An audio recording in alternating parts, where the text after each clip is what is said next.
Hello and welcome to the Nash Tackle Off the Hook podcast. Just to make you aware, this podcast may contain some explicit/offensive language, and if that's not your thing, you don't have to listen, but I have given you a warning. I hope you enjoy the rest of the show.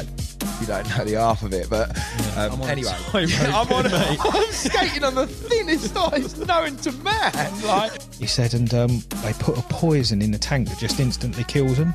He went and we've run out of it, so we cut their heads off with shovels. Suddenly, bang! The whole boat exploded. Take your sort of 8-inch long piranha and imagine that at 4, 5, maybe 6 feet. I said, I've revived your dead fish. F off, he said. You haven't. That was just humongous. It was... I couldn't believe what I was looking at. I'm just battling this fish out in the pond. I know it's a black man. I'm saying I'll never be a naughty boy again. If you catch fish and you return them to the water, then you are my brother. John Claridge, welcome to the Nash podcast, mate. How are you? Yeah, good, mate. Thank you. This is having me. Very intimate here, mate, on this sofa, isn't it? Yeah, watch them strain hands. The special edition long feature video will follow. No, I'm joking. Mate, thank you for inviting me. We're in the Cotswolds. We are in your place of work and place of, well, just general life, mate. You spend a lot of time on these parts, don't you? Yeah, try not to go too far. Hence not travelling up to Essex. Getting you to come down here. Exactly. You dragged me down here now, but it's nice. We're actually in the Lakeside Retreat where me and Ollie filmed an episode of The Drop and he caught a nigh on 50-pounder out the lake in front of us, mate. But you said no rods today. Wow. Not proper, is it? Not proper. You've got a wealth of experience, loads to talk about with regards to carp fishing, mate. Before we delve into chapters such as Yateley, I've got something absolutely harrowing to question you on personally, mate. I think I know where we're going with this. Forget Yateley. Forget all the carp you've caught. Forget the incredible career. What is going on with a member of your family that you willingly know about actively pursuing a relationship with our very own Curly, the photographer? What's going on there, mate? Wow. Can't blame him, can you? Can't blame him. No. If I were you, mate, I would be, mate, I don't know what I'd be doing with him. I'd be burying him in some sort of lake filled with crayfish and getting rid of his body and any evidence. I wouldn't have him going out with my daughter. I think he said Mrs. then. Yeah. Hell. Yeah, you wouldn't handle that. That wouldn't be the first time, Curly. But apart from personal sort of constraints with Curly, you reckon he's all right? He's a good lad. He's a good lad. Has he been round when in your presence with your daughter? Only the other night. Yeah. What was that like, mate? Did you give him the old third degree? Did you hammer him? No, don't embarrass the poor lad. It's the talk of the Cotswolds. Curly, there's a lot of pressure on you, mate.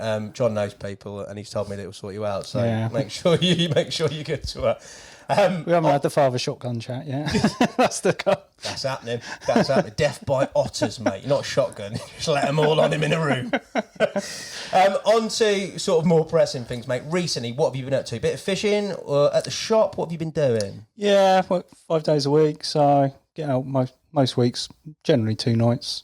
Sometimes it's just the one, depending on what's going on. But this year's been, apart from when it's red hot, I've been getting out most weeks. So, not too bad a spring. Not the one I wanted, but it'll come at some point, hopefully. Yeah. Good, mate. Well, at least you're out there doing it, because a lot of people, when they sort of have the job that you do, you said 5 days a week there with in regards to retail and the trade, like it can sometimes put people off, can't it? Yeah. Obviously, it's all day.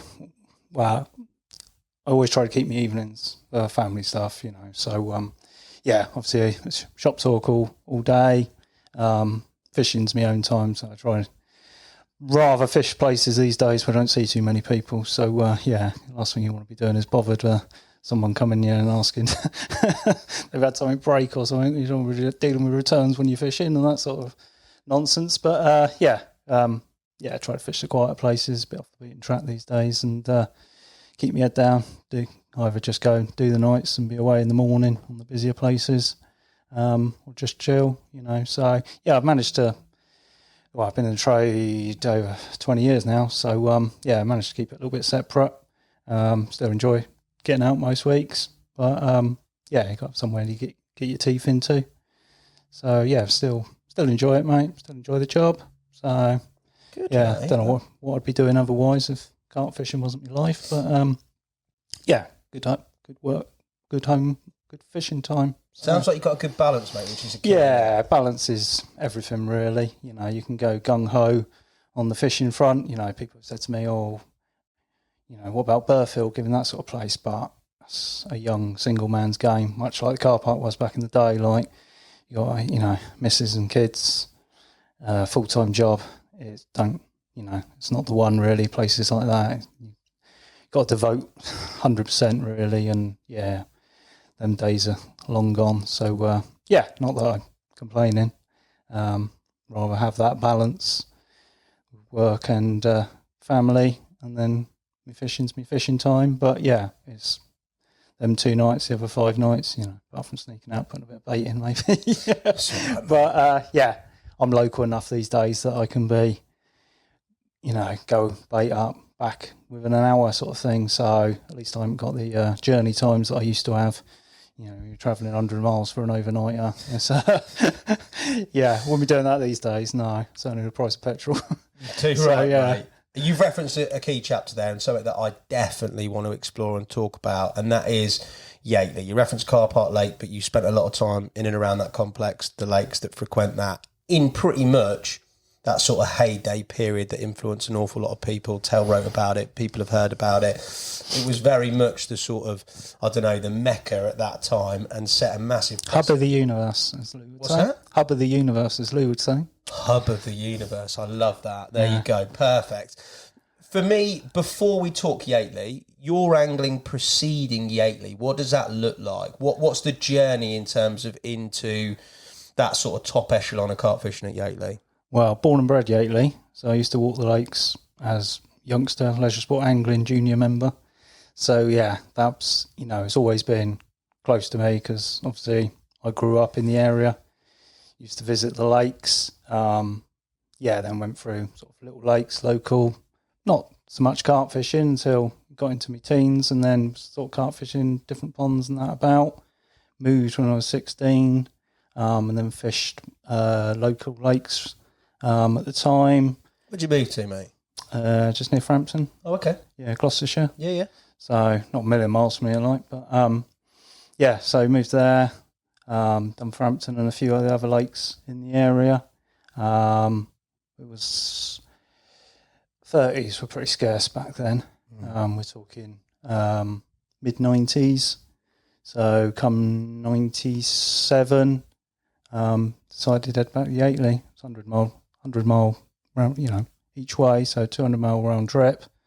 But I've travelled, spent an hour and 3/4 in the car and spend 40 hours, whatever, fishing for a good one, than fishing, you know, half hour in the car and not having any chance of a 30-pounder. So was that the main draw to Yateley then? Obviously, you'd been there, you knew the lakes, you had that sort of history, but essentially the size and the chance of catching a better fish around that complex of lakes was the draw. Initially. Yeah, the step up.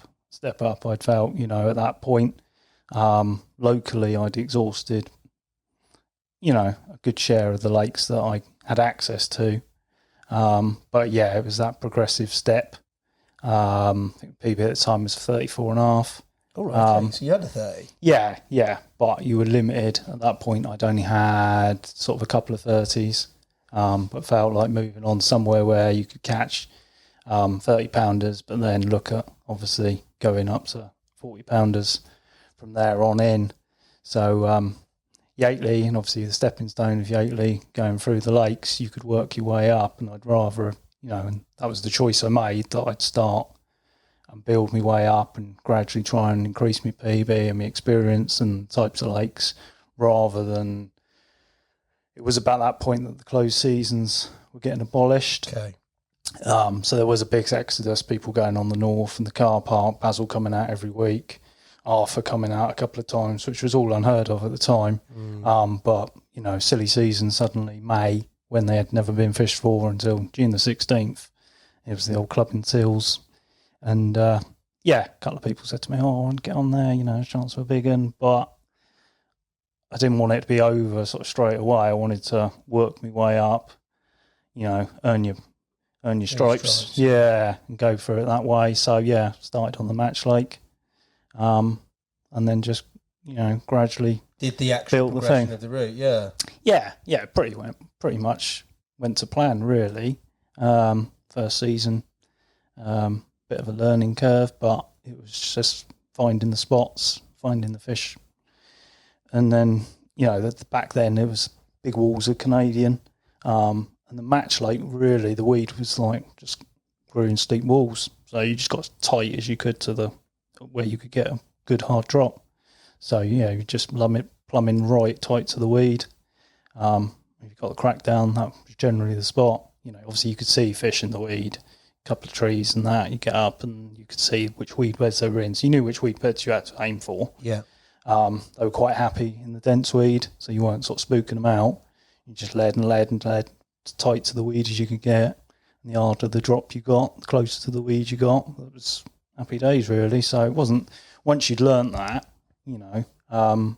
it was an easier way of working out where you wanted to be and how catchable they could be. So for you on there, when you initially go on, a couple of things. First of all, what are your influences going into that in terms of other anglers, maybe reading, maybe anything that you'd done that sort of was a sort of a draw for your actual angling experience going into that big step up? And also, when you actually went first on there, you get yourself on the match lake and you're following the correct route, if you like. What are your initial sort of thoughts? Are they excitement? Are they trepidation? What's going through your head? Because it is, I know we look back at now, probably greater than it probably might have been in terms of significance, but it is a step up regardless in terms of your angling. You're travelling, you're at a complex where there's big uns. Yes, you're doing the route, but there is that big sort of level up in terms of you as a carp angler, isn't there? Yeah, 100%. I had the sort of comfort zone a bit that my brother was on the... he was up sort of 6 years older than me. He was fishing the lakes at the same time, group of mates as well. So it had a bit of like feedback between us. So sort of bait teams and that, we sort of all got together. So I wasn't like completely out on my own. Mm-hmm. You had a bit of feedback between each other, where the fish were showing, how you were going to tackle it. But sort of early influences would have been Richie McDonald. Yeah. Who I met on the Copse Lake back when I was 15. What was that like? So, I didn't realise it was him at first. So. No. So I used to go up after school, ride around on my bike, dump my bike in the bushes, go and look around the lake sort of thing. And then one day I was strolling around the Copse Lake and there was a guy set up in, there's a little swim right down by the island. It's like a little tiny bay, but it's literally not much bigger than this room. And there was a bivvy in there and didn't often see anyone there. And I sort of crept in and then the guy started chatting to me and we just got chatting about what he'd seen and everything. And you could see he knew what he was doing, but I didn't know. And then I was just sat on the floor chatting and I said, I had Richie McDonald was fishing the place. Oh, he didn't? Yeah. Well, he looked totally different because he had blonde, long blonde hair, whereas what did Richie Mack, the iconic shot, Richie, beret, black beard, the Adrenaline Catapult sort of advert. That's what I thought Richie looked like. And he's got like blonde, streaky, long hair and no hat or anything. And he said, that's me, like. I was like, oh, all right. Didn't recognise you. All right, mate. Yeah. But then weeks following and that, most evenings that I'd go up after school, he'd be there. It was pretty full time at the time. And it was, pass the time of day. But if you went over the other side of the road, they were a bit snooty. So were they? Yeah, as a 15-year-old kid, it was like you're a pain in the arse. Move on, sort of thing. They wouldn't give you the time of the day. But Richie and a couple of the other Copse Lake anglers, just welcome you in, tell you anything you wanted. Helped him once when he caught crinkletail. I was a tree monkey, so up and down the tree, relating where it was coming in. The parrot was there as well, which was what he was after. So he was stalking it under a tree. I was up the top of the silver birch. You could see they come in, crept down the tree to tell him, and he already had one on. He just like stalked it with a float under this canopy. With a float, yeah. Yeah. He always used to have a float rod. Yeah. So he just stalked under this canopy, hoping it would bolt out, and it's just there. So I'm like, where's the net? And flew back to the other swim, rushing backwards and forwards. Yeah, proper over the top excitement. Grabbed his net, come back, and he's swimming out. He's gone out like swimming out. So I had to run round to the end of the bay. He's swimming back through. So it's relatively shallow, but it's all silty as hell in there. Like so, he's just sort of half paddling, half wading back. So I've just chucked the net out to him and scooped it up. So Mickey Gray was there, come down, got it out. Mate. Yeah, crinkle tail. How old are you here? You're like 15. In your teens, Yeah. That must be surreal, mate. That's like, I don't know what the comparison is. It's like you going for a kickabout and seeing Ronaldo and Messi, isn't it? Yeah. Weird. So, that was the one, mate. But yeah, put me in good stead, and obviously inspired that style of angling, really. You know, the sort of single-minded head hunting the fish, you know, always, whatever lake of fish, you know, you've always had one eye on the big one. You know, obviously more lakes these days, you've got several big ones, and, you know, it's more an A-team to try and go through rather than the pinnacle and then some backup ones a lot lower down the scale sort of thing. But, yeah, that style of fishing, I suppose, really was born from them sort of times, really. Yeah, too right. The match lake, take me back to there. You've come on, you've sort of sussed the fact that these walls are Canadian grow, you need a real firm drop, and that seems to be a significant feature on most of the Yateley waters when I've talked to guests before, in that if you don't get that crack and a real succinct, proper crack, then that's not the one. You've got to be sort of on that real hard drop all the time, and that can often be the sort of difference between fish being in the area but you picking up a bite. Is that a fair recollection across the pond? Yeah, pretty spot on, yeah, not so much the Copse, I wouldn't have said, but certainly Match Lake and the car park, 100%. The drops had to be right. Like my first fish out of the Match Lake, it wasn't as weedy. I fished in the first bay, so it was about the end of April, so I think it was about the third or fourth visit. Okay. Really sort of wet, overcast, you know, real sort of summer, rain, warm conditions, and the fish were in the bay, but it was fairly clear of weed, really, so just sort of leading across to the far side, you know, it was, I don't know what it would have been, probably 60 yards across or something like that, but you sort of flick the lead across, bringing it back, smooth, nothing really to decipher, just on a straight pole. I thought, you know, there's nothing like recognisable gravel, but I wanted a sort of hard spot. So, you know, it's something I've always done ever since, you know, is just lift and drop.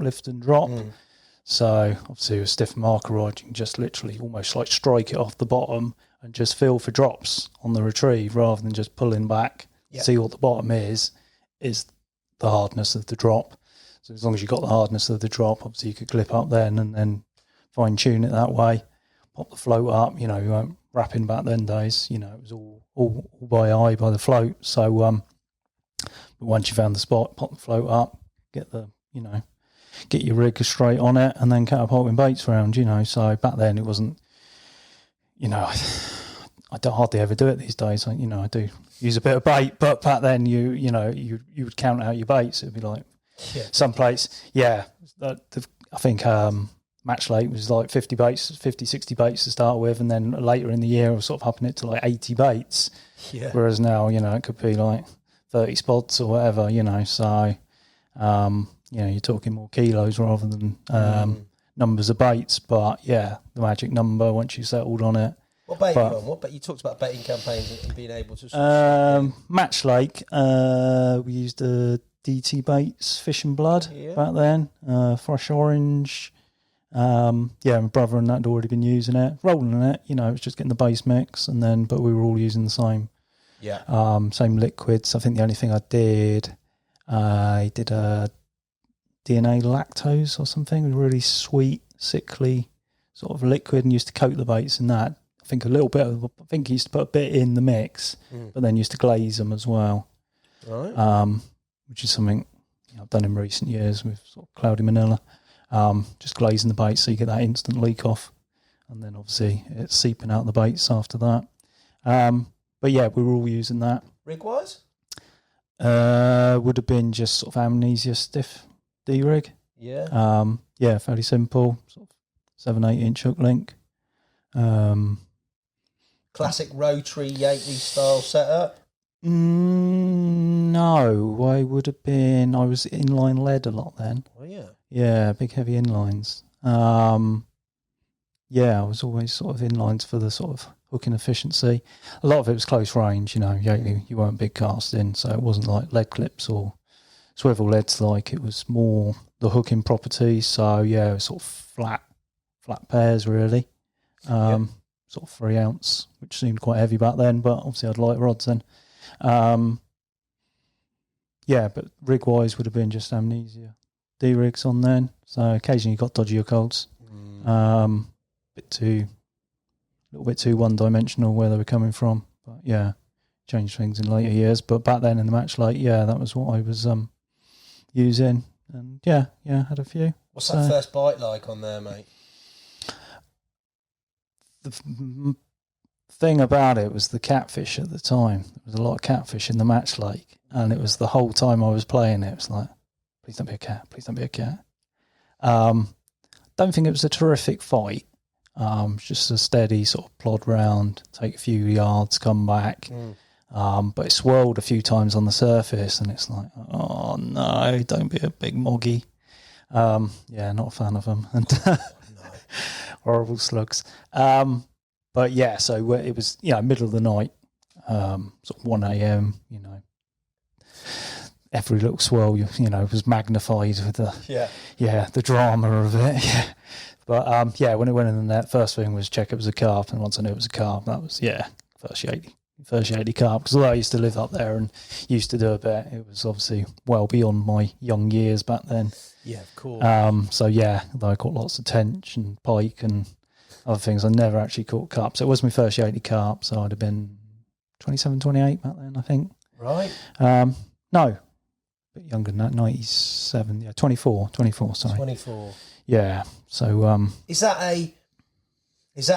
a sort of a pivotal moment with regards to sort of catching them? Was there an air of sort of difficulty built up in your head about actually getting a bite? Obviously yeah. About catfish, but then you're talking about stepping onto a prestigious complex where you've got the likes of Richie McDonald and people like that fishing. Did you ever have that element of doubt where you think, am I good enough to actually get a bite out of here? Yeah, 100%. Yeah, each lake you went, it was a sort of slight setup and step up, and you were obviously you started on nothing. So each lake, getting that first bite, and still the same today when you go to a new lake.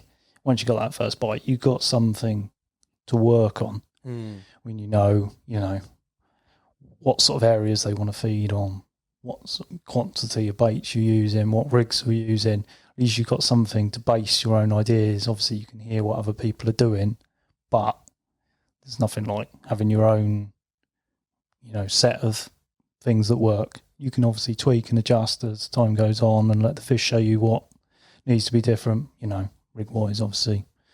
Hook holds, and, whether you feel you're being done or anything. But, yeah, getting that first bite on any lake, and especially them, it's like, right, I know what I'm doing. I can catch one. I can catch more. So, yeah, it's definitely who's on a match the confidence thing. Do you remember any significant people that were on there at the time? There was our little group that we used to fish. So my brother Odd, Lee, Woggy. Probably the most significant angler that I got to be good friends with was Steve Pag Glass, Steve and Rick. Were fishing it, and again that was their little group as well. But yeah, Steve, they both went on, I think it was the same year. I think Steve had fished the Copse a year or two before and done well. He went Copse match as opposed to match Copse. And Steve had done well on the Copse. Very observant angler. So yeah, it's perfect for him. Match like most of them, a lot of them he caught like stalking out the edge, that style of thing, which opened my eyes up and, for later years as to, obviously not be a one-trick pony. Obviously when I was fishing the match lake, most of it was open water spots to the weed. But there was opportunities in the snags and that, which I caught a couple from up in the top bays and that. But Steve was obviously more creeping about, observant, setting traps, which that style of thing. I went into more, certainly on the Copse Lake and the car park later years. So, opened your eyes up to different styles of angling. But the match was, it's quite a busy lake. So generally you turn up on a Friday afternoon. If I could get there by 3:30, 4 o'clock, then it'd still probably be, 6 to 10 anglers on. And then by Friday night, you'd probably be looking at 15 to 20. It's not a huge lake, but it's quite a lot of swims. So, but when the weed was up, at least it separated most of it up. Don't recall ever having to oi people, so most of the swims, obviously there's 3 islands on there, separate bays. It was quite a good lake for the amount of swims that was on there. Separated it up quite well, so you all had your own sort of bit of water. But it could be a busy lake. Other times, you might have some weekends when there'd only be half a dozen on, and it was bliss, obviously. Opportunities to move on the Saturday if nothing was happening, but generally, if you could get where you wanted, you were there for the weekend, because moves were few and far between. Most people turning up on a Friday wouldn't be going till Sunday, so you're there, aren't you? Yeah. And yours was weekend angling, pretty much, wasn't it? Yeah. I was doing the farm then, so by the time I'd sort of do the afternoon feed early and get up there, so I say it was good. I absolutely booted it. I could do it in an hour and a half. But pig farming, wasn't it, mate? Did you say? Yeah. Go on, the old pig farmer, boy. It's the rusher.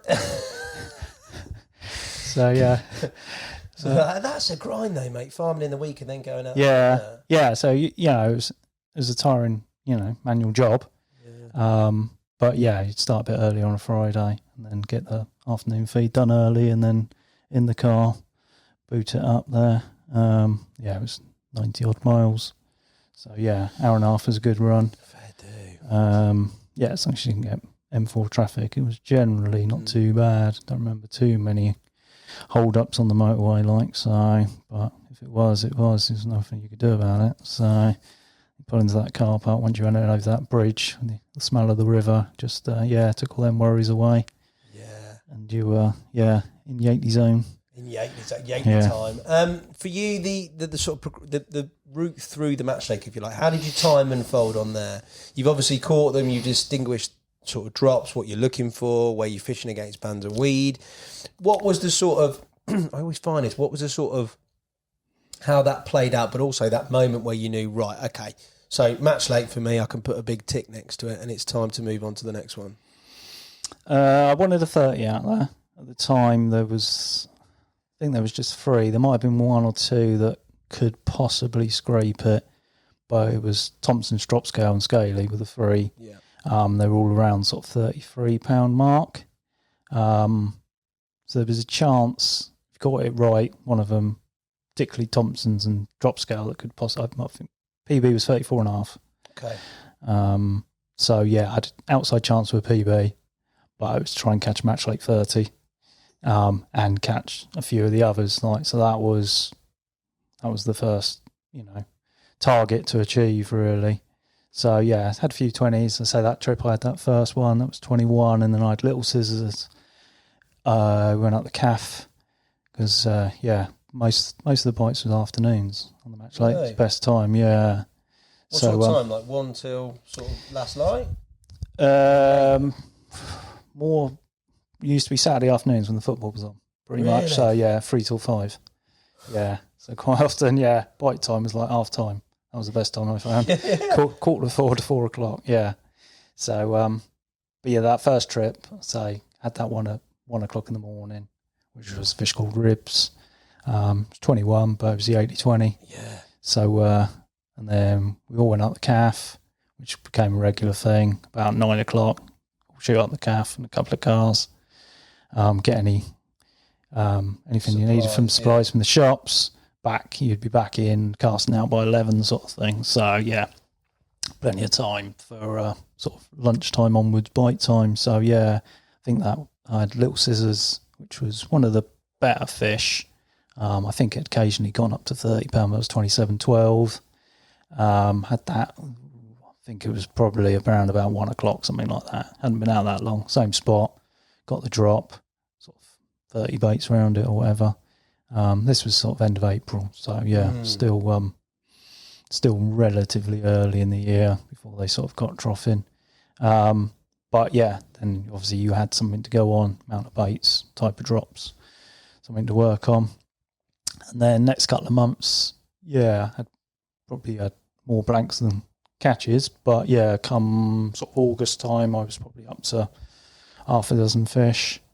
Why do you think like that time of the year? Because May, it's just like I said it before, I'd only fish May. Yeah. Do you know what I mean? It's ridiculous. Why do you think that was like, in terms of catch rate, a difficult period for you?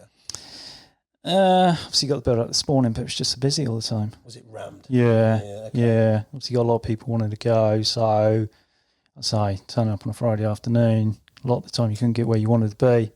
The fish were all up in one bay or one corner, and you got 3 or 4 swims that you can get semi-close to them. You know, you're peeing in the wind, you know, other side of the islands or whatever. There was a decent head of fish in the match, so they weren't obviously all in one spot, so there was always a chance to, you know, get. But most weekends when I was there, you generally, you know, there might be like 1 or 2 fish come out over the weekend. So, you know. It still ain't a gimme, is it? Ain't a gimme, no. And it was Yateley, you wouldn't want it to be, really. So, yeah, they were all deserved, and, you know, when you caught one, people would come round, start with a cup of tea. You know, everyone was sort of congratulate. Yeah, it was a good crowd on there back then. Yeah, no real arseholes, you know. Yeah. So, do you think that just rare these days? Yeah.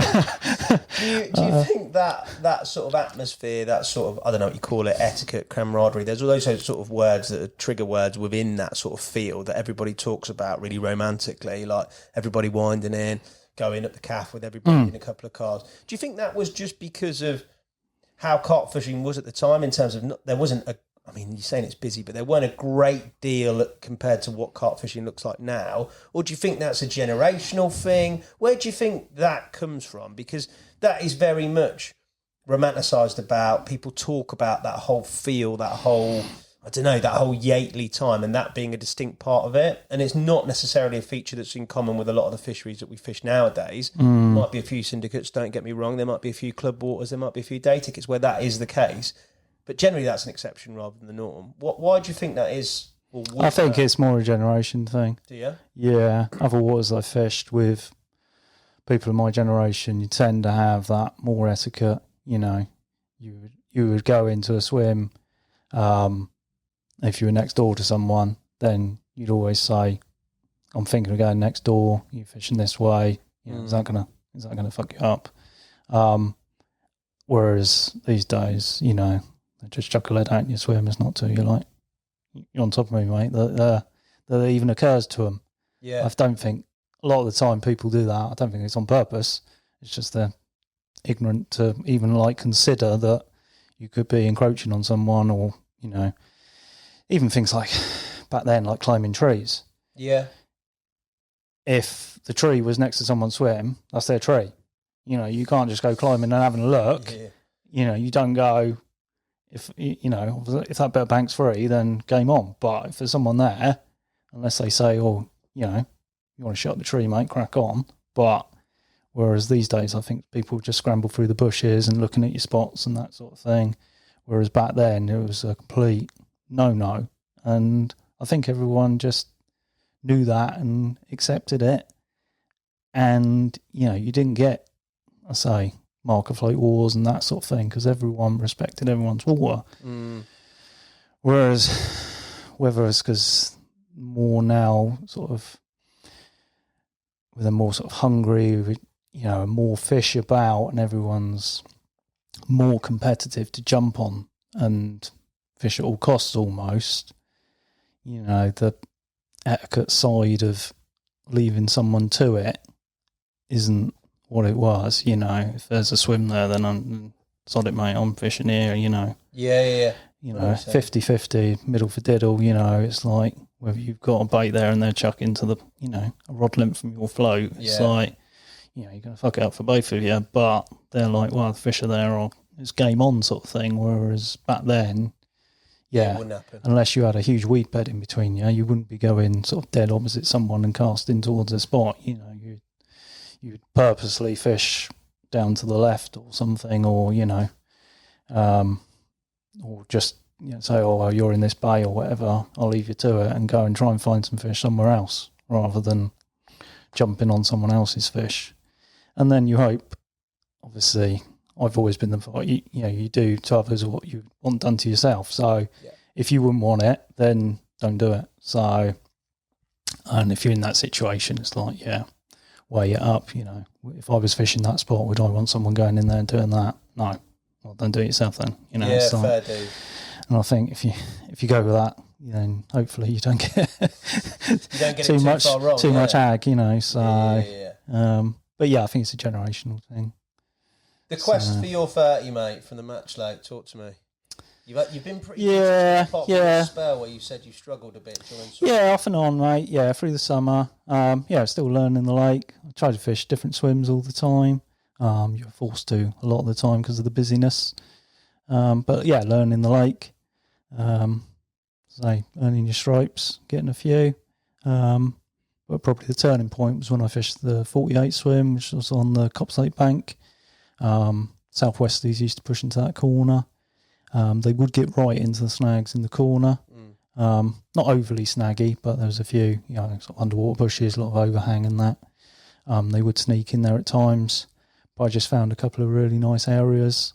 It was two rods back then. There was one sighted to the left of the swim, one down to the right where the base narrows up. I just found nice areas, and I done a little spell in there around sort of August, September. It was the August bank holiday. It was actually the weekend Princess Diana got killed. Oh, was it? Yeah, but unbeknown then, I didn't know until, because I didn't have radio or anything. You were like, didn't have mobile phones. I'm in Yateley, mate. I didn't know until I was driving home. Put on the radio on the car, and it's like, oh shit. But that feels like absolute years ago. It was. Yeah. When people say like 2000, it's like 97. That was. Yeah. No, but when people say like 2000, I think, oh yeah, it's a few years ago. But it's actually ages ago. Yeah. So, 26 years ago. Yeah, that makes me feel old. Carry on. Yeah. Sorry. Yeah, the first one I got there, sort of, I think I'd fished it the week before, found the spots and liked it, got back up there, wind was pushing down there again. I think there might have been someone in the Gravelly, which was sort of dead opposite on the Tri-Lakes bank. But the 48s was free, shot around there with the barra, got everything sorted. And it wasn't too long. Mate Lee turned up, I think around about sort of 5-ish, something like that. Was just chatting, left hand rod's gone. Put up a good battle, in and out the weed. Got him in, could see it was a good fish. I think Lee must have netted it. And it was drop scale, so yeah. Nice. Got him, mate. But yeah, going back to what we said earlier about the amnesia and the twisting, top lip. Top lip. He's nailed, but obviously the stiffness of the thing, obviously he's turned and it's flipped up instead of down. Straight bottom baits, you know, there's no buoyancy in it, 18 mil standard out the bag job. Yeah, but he was in the top lip, but he was nailed, 34.9. So ounce over me PB. So yeah, touch 34. Yeah. Good way. I think that was that was the biggest it had done. I think at the time, I think that was the biggest fish out of the match lake at the time. I think Thompson's or drop scale went 35 a bit later. I think later in the year, but yeah, I think that was the biggest fish in there at the time. So yeah, I had another couple that weekend as well, and then consistently caught September and October. But yeah, half time on the Saturday afternoon used to be the time after that. So yeah, that's crazy, isn't it? Yeah, you sit there all the way through, even in the autumn. Like you were getting more takes at that time than at night. Yeah. Quarter to 4 to 4 o'clock generally. Right, time. So yeah, listen to the first half and then half time. You know, have a carp and listen to the second half. So that's your sort of first year. You've gone through. You've had a 30-pounder. You've consistently been able to catch sort of through those autumn months and into the winter. What's the thought process moving forward? Is it move on time? Is it stay there? What is it? The Copse always appealed to me.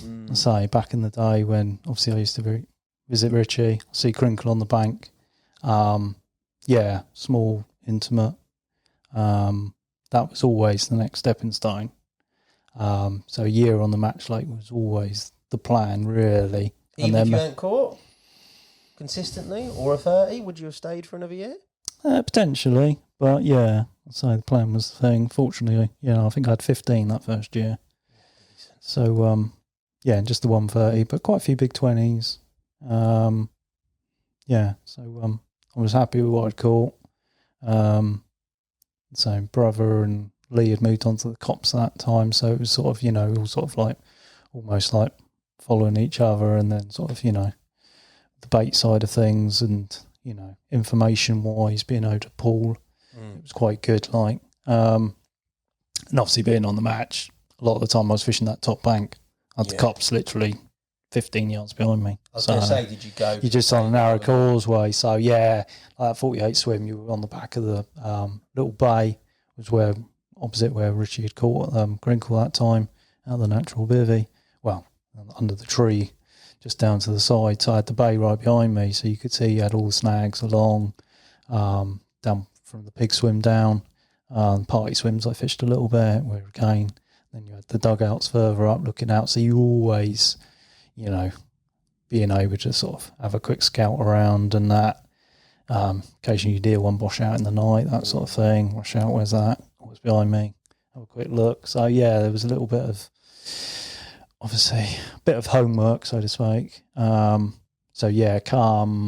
March time, because there was though the actual overall close season had been abolished then, after them first couple of years, I think it was either 1 or 2 springs, because the fish got such a battering. Yeah.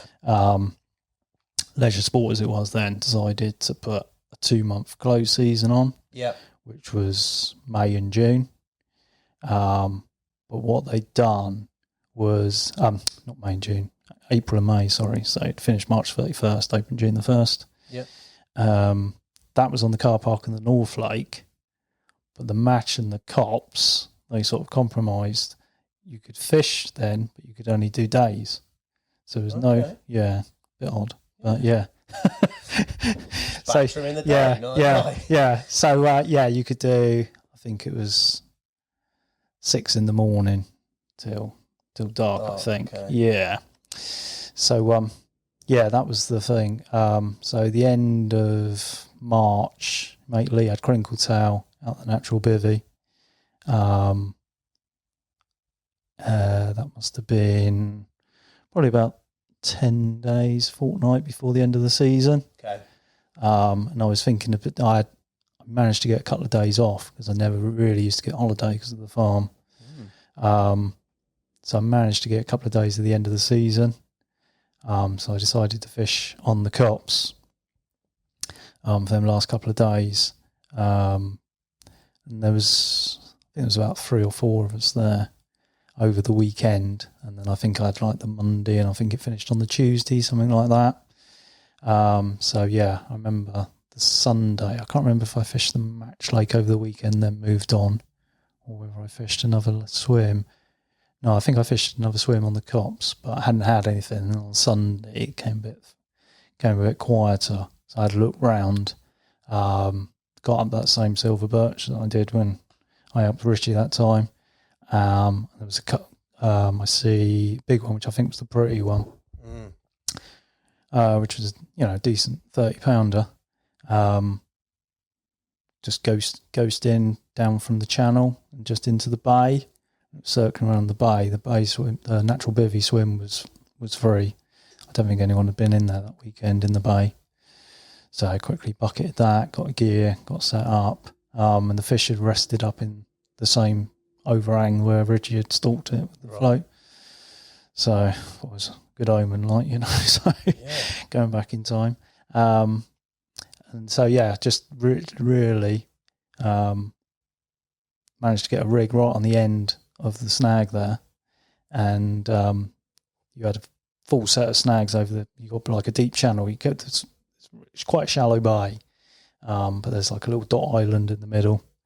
But straight in front of the swim, it goes out on a sort of shelf, and then it drops down deep into a channel. It's the deepest part of the lake, right? And it goes all the way up. You've got like a row of islands there, which I say gives a channel into the back bay. And most of that, I would have guessed going back, it was probably 7-8 foot, something like that. Whereas most of the lake was 3 foot deep, So it was a deep channel. Certainly not wadable, but there was a rubbing post on the corner of the island, and you could walk across almost to the rubbing post, and then you were just sort of flicking it over. You couldn't really cast from the tree because the overhangs anyway, so you had to wade out, because it was called the natural bivvy because you had a complete canopy of trees over the top of you. So fished one over to the snags on the opposite bank, which was only 30 yards from where you were set up, and then one just down off this little bush. And that afternoon, just kept nipping up the tree, looking. You could just see them, and a couple started ghosting in. It was mid-afternoon, probably same sort of time as the match lake, really, sort of about 4 o'clock, I think. Right-hand rods just hooped round, so sort of first afternoon in there. Playing the fish, just holding on to it as it's lunging under the bush, just trying to keep it out. And then the other rod gone. You're joking? Yeah, so I'm stood in waders, like just down to the side, and the rod's like literally behind me, but I'm sort of probably level with the butt ring where I've waded out, and I've just heard click, and it's just bowstring onto the other one by the snags. I've just grabbed hold of the rod, sort of by the butt, like hanging onto the other rod. I knew Jason and I don't know if it was my brother was there. It was further. I've just yelled, and Jason's come running down opposite to me because he's over on the match lake bank. I've shouted, I've got two on line. So he's run round, took the rod that sort of snagged, just held that, and I've just literally dragged this one into the net. What was that one that you... it was a fish called Stripes. It was like a younger fish that had been put in. It was like 15, 16 pound. That's your first one from the Copse? First one out of the Copse, which normally I'd been quite happy with, but the other one I think was the bigger one that had gone back. Because the snags opposite, obviously tight line, the fish just come up and just, taking the angle of the lines, just come up and into the bushes and snagged up. Sort of walked across, was weighed out as far as I could, tried to angle the lines like going down really quite low, so it's not like you could go around the other side and reach out or anything and try and see. It was quite deep down. Sort of bit of, wondering what to do, but sort of pulling from things, hoping branch and snap, and then sort of a little while later the hook link broke, brought in like half hook link. So, That's a kick in the balls, isn't it? Yeah. At the same time, you think I know, yeah, literally I've been playing the other one 30, 40 seconds, something like that, minute tops, and the other one's gone. The other one had gone first. It wouldn't have been so bad because the other one would have probably just gone out into the bay, either into weed, or even if it snagged it where it was, you could have just walked down to it. It was shallow enough, but obviously the deeper one, you were knackered. So, that was 1-1. So instead of 2-0, but if that rod had gone first or had gone 10 minutes later when I was back on the bank, I might have had a bit more of a chance. But generally that transition to the Copse being sort of a bit smaller, a bit more, I don't know, intimate is what I'm going to say when compared to sort of the match. Did that require you to do anything sort of approach wise and tackle wise to sort of counter that, to be a little bit more, I don't know, a bit more subtle, maybe a bit more discreet when fishing that type of water, or not? Yeah, you were a lot shallower. Yeah. A lot clearer water. I would say cuter fish because they'd seen it all, and because a lot of the bites were daytime. Obviously, sort of clarity would be very good and everything could be scrutinised. So you had to put a lot more attention on the presentation. Obviously, the spots and sort of camouflage in it. But you had the advantage because of that, although they could see more, you could see more.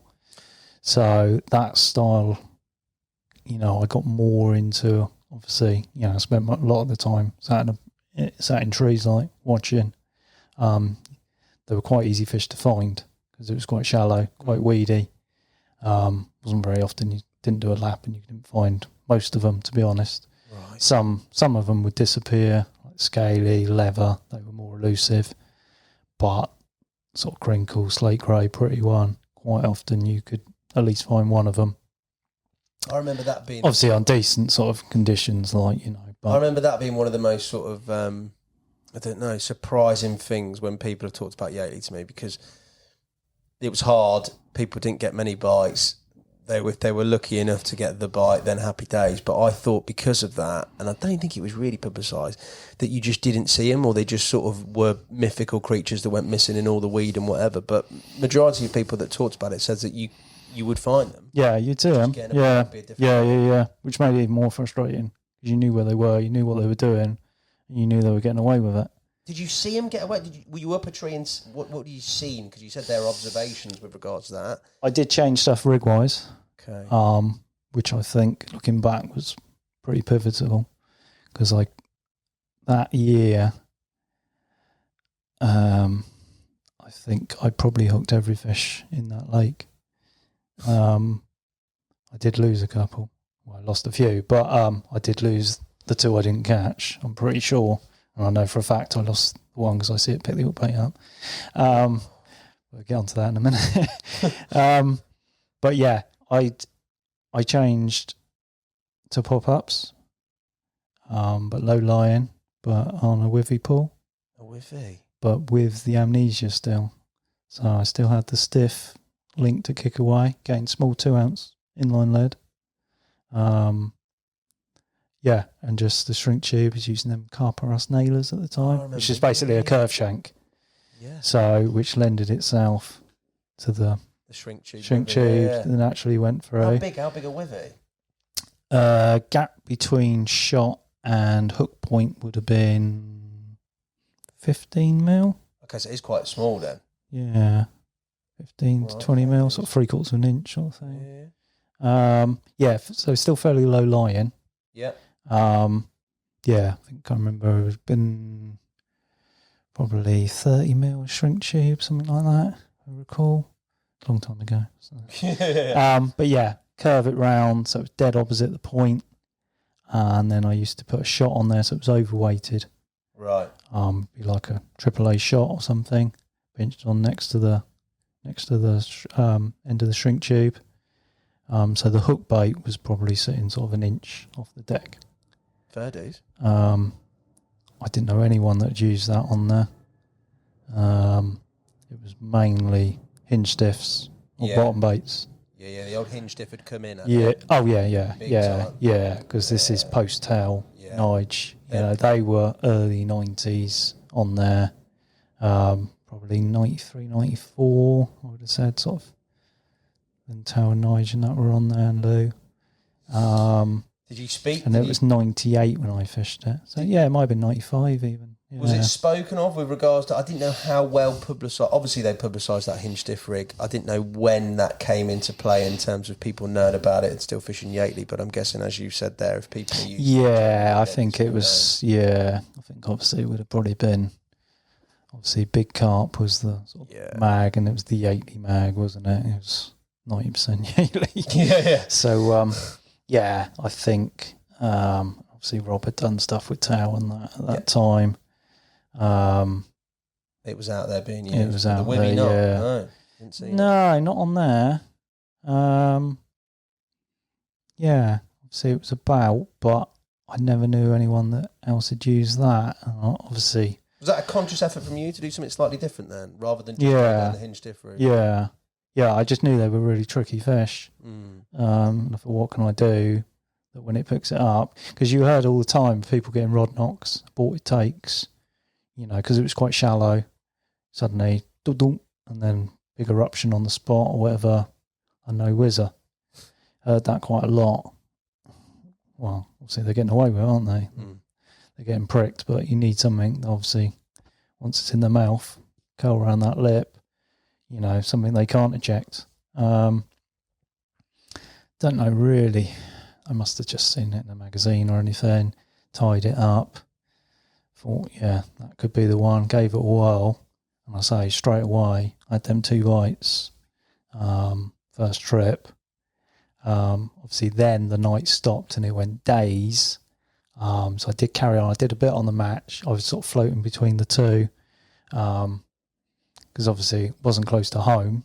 No, of course not. But I'd drive up on a Friday afternoon like I did, do a Friday evening, normally on the match, because I felt sort of late afternoon I had the chance, put a little bit of bait in the Copse, and then Saturday morning go to the Copse, because I stayed with my mate's odds. He had a spare room, so I used to go round his. I was going to say, because that's... So you pack up at 9, pack up at 9, go to the chippy, a bit of scoff, go to his, get your head down, then we'll both be up at sort of 5 or whatever, back to the gate for 6, which, as the close season wore on, suddenly got closer to our 4. I was going to say, it was 2 o'clock in the morning. So, everyone was like trying to beat everyone, and then, 5 minutes, 10 minutes, and before you know it, everyone was turning up before 5 rather than 6, sort of thing. But, it was just the cat and mouse games on beating, and barrel races up to the Copse, which was, a fair trek. So, but obviously you were only day fishing, so you didn't have too much gear, so you could see semi-run up there with your barra. I'd say I'd made the decision to use these withies. I'd say I was floating between the two, but I had chances through April. Again, that same sort of spot in the natural bivvy, I lost another 1 or 2 off that snag, and then I just sort of, it was just, you had like literally a second or two to like get that rod and get it away, because of the depth of it. Even locked up on a short line, they were smart enough to know that they didn't need to take line, they just needed to go up. And if they went up, that the angle of the line into that, it gave them few inches to come up and crash into the branches above, because you had to be quite tight to get the bite. So although there wasn't snags on the bottom, a couple of times I took fish and then suddenly they just erupt up under the bushes, and the line would just catch and either knock the hook out, or they'd sort of snag up momentarily and then snap the hook link or whatever. You keeping the lead on? You weren't ejecting the lead or what? No, you didn't. Yeah, this was losing the lead. This was a straight in line. No one thought of dropping the lead back then. No. It might have helped, but then they lose the lead, they still go to the surface. After losing a couple in there, I thought, no, I can't be doing this. So I sort of kept away from the area, moved out into the main lake. Had a couple other chances in Rishi's Bay, where I first met him, when I said that. Obviously, who are you? Who are you, mate? Yeah. Brilliant, that, mate. He was on the old Tropicana then, I remember him. Was it? Yeah. Tropicana. Yeah. Yellow with the swirl in it. Oh, boy, mate. Yeah. That's incredible, that is, isn't it? Imagine just locking into a swim and there you are, just Richie Matt going, all right, mate, I don't know. So, I fished that swim, and again, timing-wise, there was once I remember I had a few bleeps and it was a duck. I just 2 rods in close, and it's literally 10 yards across, if that. Is it? Yeah. So, but there's a little bit of a step. So it's obviously all overgrown above, so you just stood at the step, just underarming it. Just as I'm at the bottom of the step, same sort of thing. The other rod's gone, which was over a bar that was off the side of the island. So again, I'm sort of reached back because the sort of butt ring in my ear roll. Similar sort of situation when I lost the one in the bay. Managed to grab the rod, and it's just like bowstring tight, and it's just cut me off on the bar. Fish is just I'm like, oh, I was getting the bites, but it's that whole love-hate thing. This lake is kicking me in the bollocks, Give me a reference point. So the Copse, in terms of number of bites or fish for a season, what's a top rod type sort of, not conversion, but the amount of bites you're getting? at this time? At that sort of time, you probably had a stock of. You had the 4 bigger fish: crinkle, pretty one, slate grey, and scaly. And then sort of next down, you had like the plate, which was sort of mid-20, piglet, which was 22, 23, I think, and the lever, which was low 20. So what's that? 7 fish over 20. Yeah. And then you had 3 or 4 of these little mirrors, and a few sort of cricket bat commons, and a couple of slightly better commons. Right. So you probably had, say, 10 mirrors and probably, I don't know, 10 commons maybe. Yeah, 20 fish. But you were sort of, obviously the mirrors were the ones like, and that sort of top set of sort of 7, the 20 pluses like. So I don't know what average would have been on there. Yeah, people in a full sort of season were probably catching, I don't know, 4 or 5 maybe. I was going to say 5, good number. Yeah.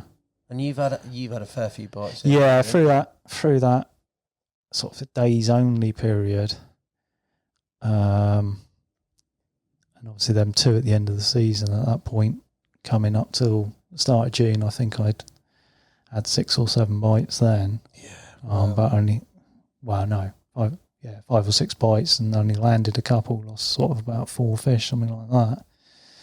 So it's you're using proper strong tackle, but just to say, whenever I was at a sort of moment of weakness, either not, because you 9 times out of 10 you were like literally sat there with your hand on the rail seats, Yeah.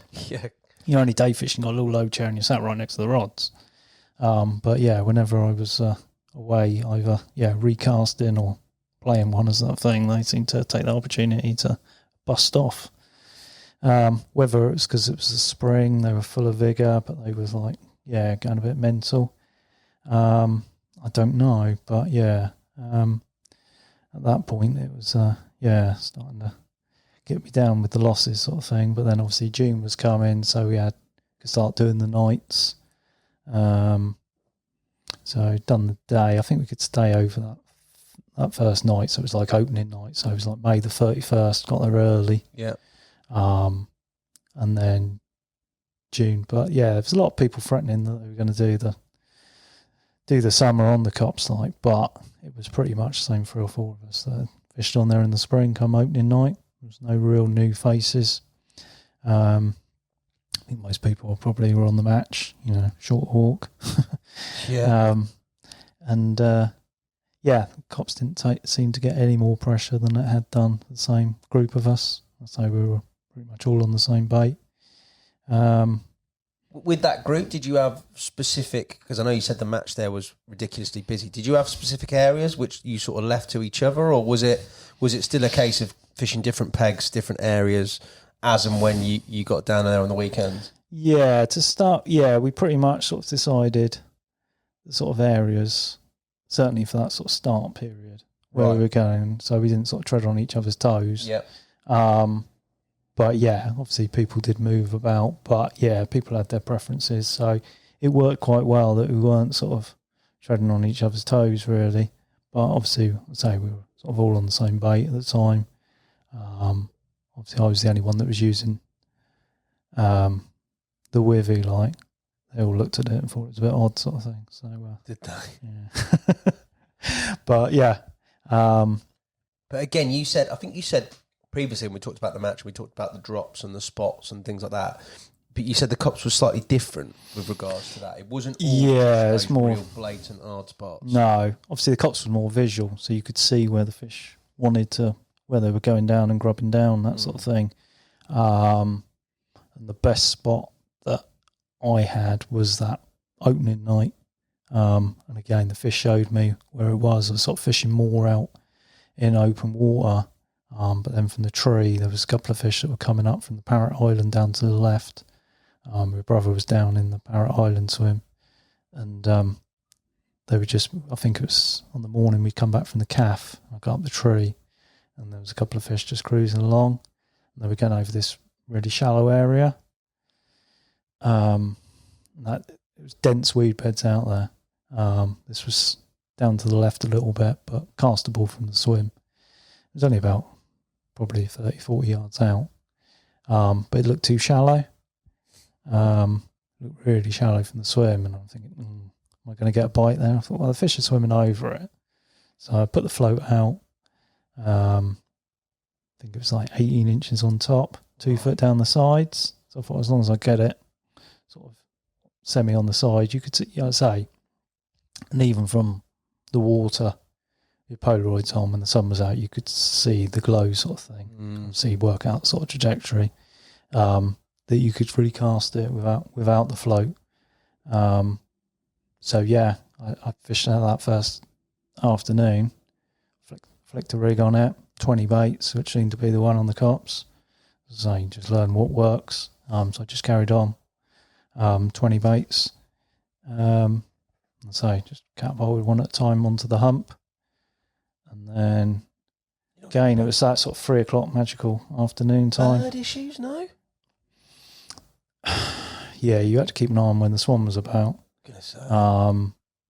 Yeah, you could be alright, bastard. But yeah, there was many incidences on there. In previous years, apparently there used to be a real bad swan on there. What do you mean? Just absolutely loved it? Just, going around writing the things, and people, done all sorts like to try and get that off. What do they do?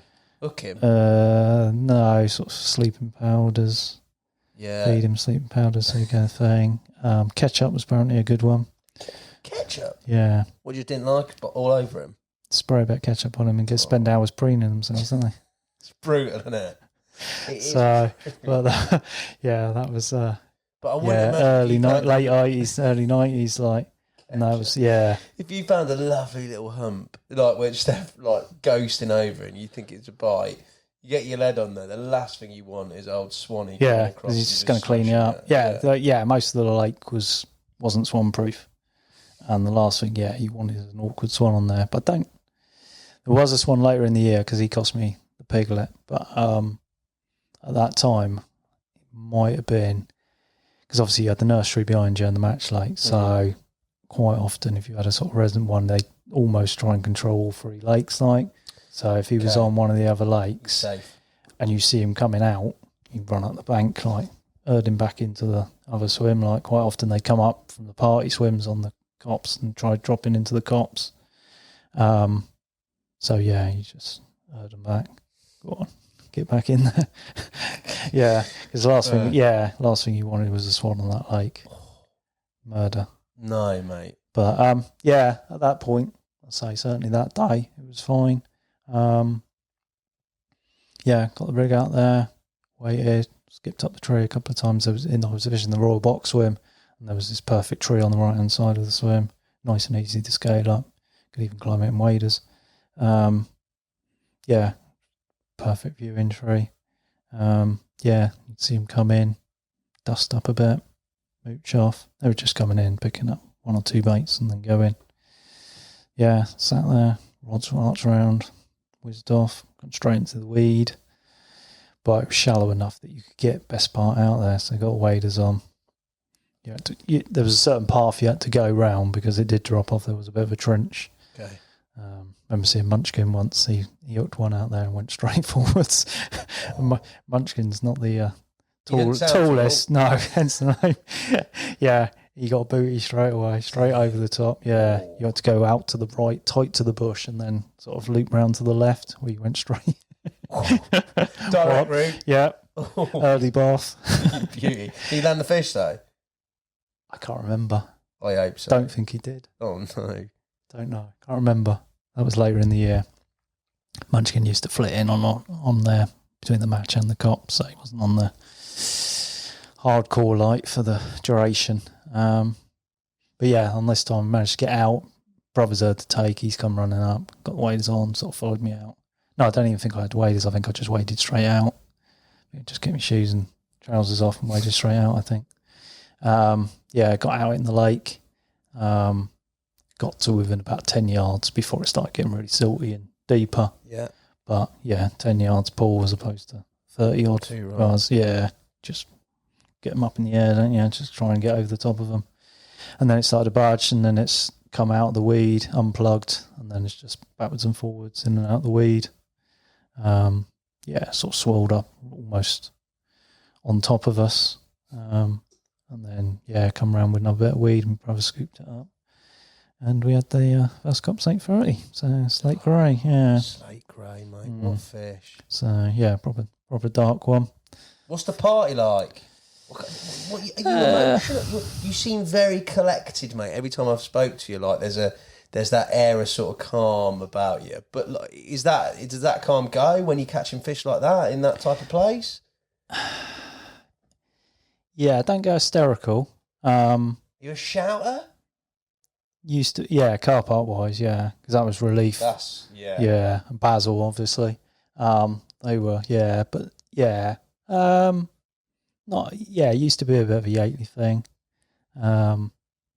But not mental, but just shaking leg and sort of stomach turning more so back then. So but not real mental. But what's the party like? Everybody round? All that not really. Not Copse side. That was more other side of the road. Yeah, when you get the big stuff. Yeah, a bit more state, more like up the calf, and then people around. Yeah, it was more your tea drinkers coming in. A lot of tea, mate. Yeah, just recounting the story over and over again, like so. Yeah. So but good times. So I managed to get amongst them that year. Had the pretty one and the leather. That was on an overnighter.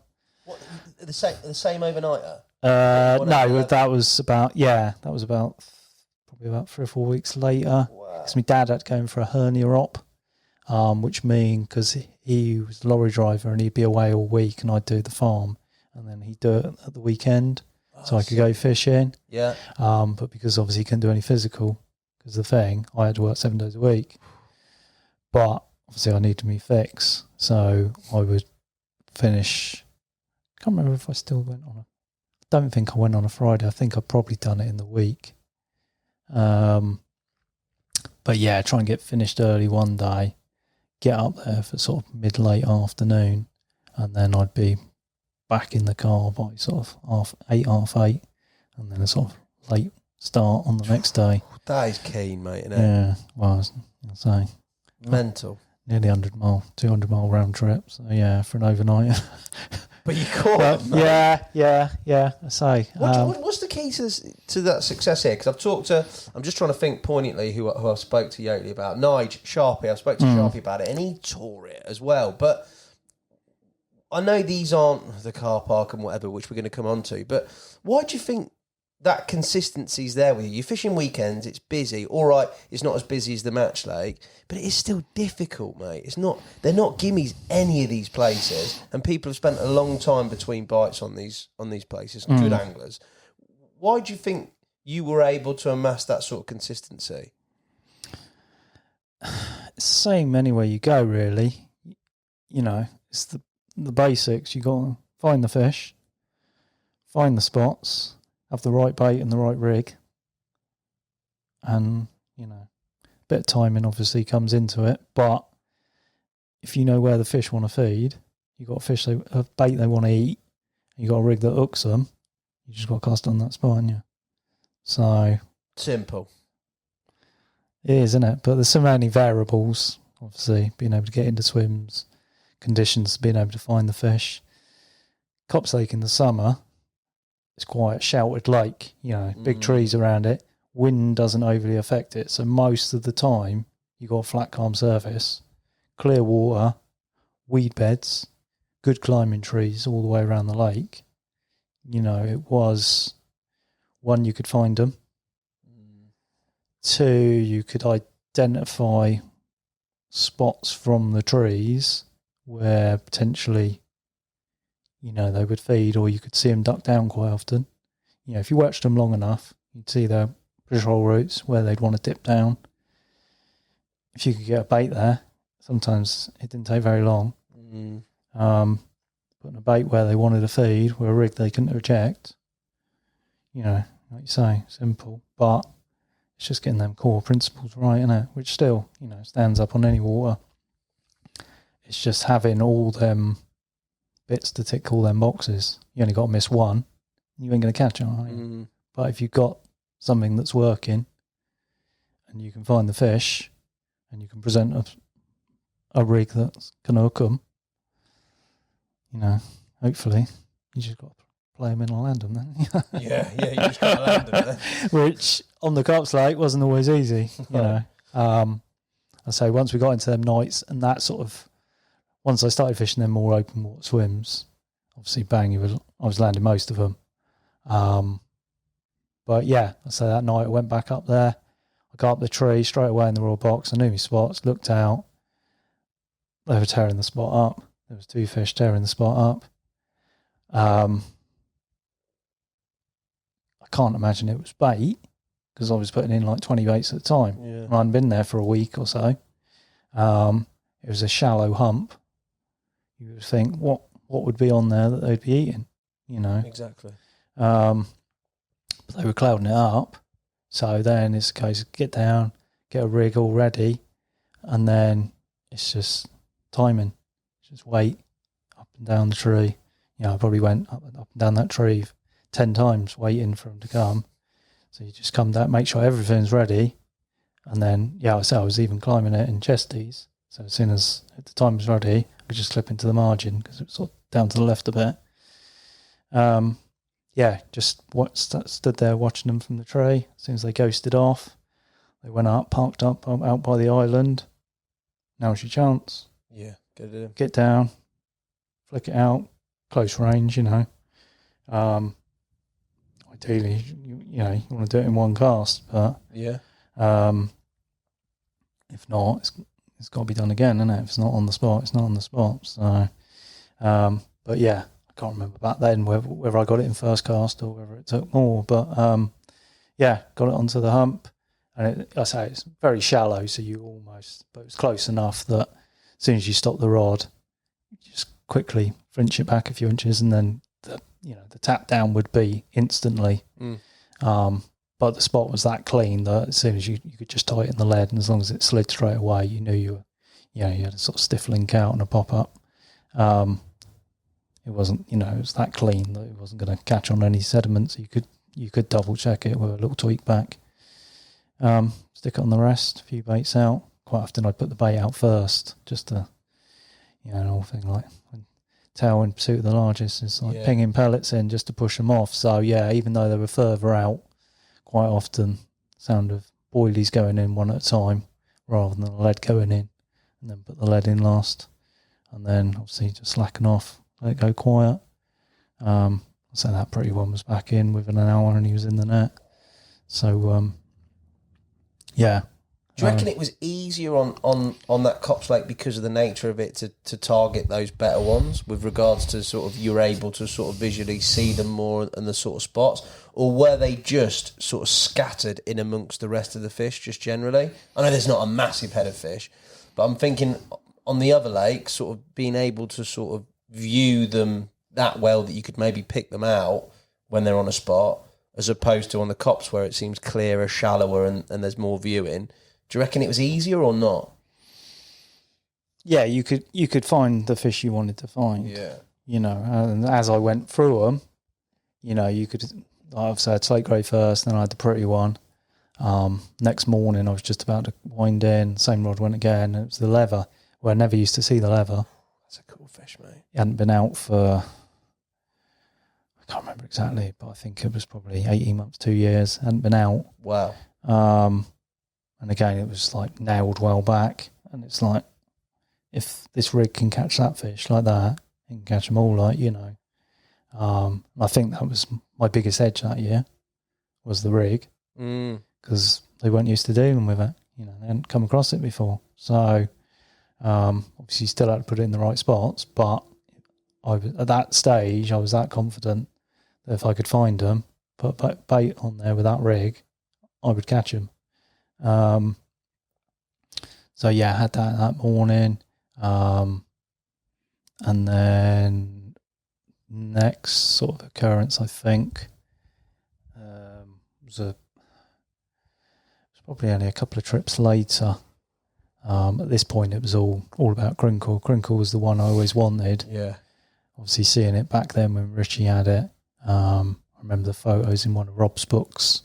He'd had it in the winter. And it was just, sort of iconic shot of that with that tail. Like, it was just quite a unique fish. Like, and generally it was the biggest fish in there. Between that and the pretty one, they did vary on times of year. So I had the pretty one at 31.5, but it'd done 35s, I think. Okay. But obviously it spawned out. This was sort of July time, I think, when I caught it. And then, I think it was all early August. I went up there. I think I was still only on, I was only on for a night because it was in the week. There was no one else about. Usual sort of areas. I couldn't see anything. Went round the far side. Got up there's like a big, I think it was can't remember if it was a willow or silver birch willow, I think, in the secret swim, which didn't used to get fished a lot. It was mainly a sort of marginal swim. Quite shallow area of the lake. Most of it shallow, but a shallower area. See a couple of fish about, tracking backwards and forwards. Pretty sure, I think I might have got down from the tree and got a pair of binoculars and got on, and I could see, because there was like a black mark up on its back. I could see it was crinkle tail, so I knew it was definitely crinkle tail at that point. I think there was another fish with it at the time, but crinkle was coming in and going over this certain spot all the time. It seemed quite up for it, quite active. So again, down the tree, get a rig ready, back up the tree, wait. As soon as the opportunity come, flick the rig on there. I think I literally fired sort of 5 baits around it. Then sort of made a cup of tea. For, you just got to chill, calm yourself down. Yes, this was the one I was there for. It was there for the taking. And cup of tea or whatever. Waited a bit, could see the odd sort of disturbance out there. I've got to get back up the tree and check, so nipped up the tree, watched it, and I've seen it come along. And it's gone past the bait, stopped, turned round, and then just on the way back, it hasn't even stopped. It's just sort of literally took it on the run, ducked down. I've just seen it sort of dip where my bait is. Alarm's gone. Jumped, slid down off the tree. It was only like 10 foot up, sort of thing. So it jumped down. And again, it's an all on over closed swim, so you can't get the rod fully up. So it's just out into the lake, fully clothed, I think, just straight out into the lake. And there's a bit of a gully in close, gone sort of out up onto the shallower water. And the fish just sort of torn off and then just plugged in a bit of weed. It's only 2 foot deep out there, like. Right. So I've just had nets behind me, so I've had to go back a bit. Take 3 or 4 steps back, grab the net, throw it in front of me, walked out towards the fish, got to within about 10 yards of it. Looks pulled. No! Shut up. I said something a bit stronger than no. I lost by accident. You know from the very start what you've got as well. Yeah, I see it, take the bait. But I think that was my downfall, that it didn't stop and feed. It just took it on the run. So the Yucca weren't... Because a month later... That Pied Piper of Little John caught it. In the middle of the night, out the bay. Yeah. And he come around, woke me up. Went around, done the photos. The tear. Little tiny tear right at the extremity of the lip. And it was actually like a little slice where it just caught and pulled out. Whereas if he's properly gone... If he'd have gone like he normally, stopped, gone over it, picked it up, hoovered it back. He'd have been bottom lip, far enough back, scooped it up in the weed. But because he's taking it on the run, because of a withy and a stiffer hook link is facing one way, I think he's probably, if he'd come from the other direction, it might have been better. You're never going to know. But the fact that he didn't even hardly stop, it just sort of came up to it and sort of took it on the run. Mate, imagine being up the tree and seeing that fish just take your bait. 34.2, I think Little John had it. So. Peeing down as well. Oh my Middle of the God. night. Yeah.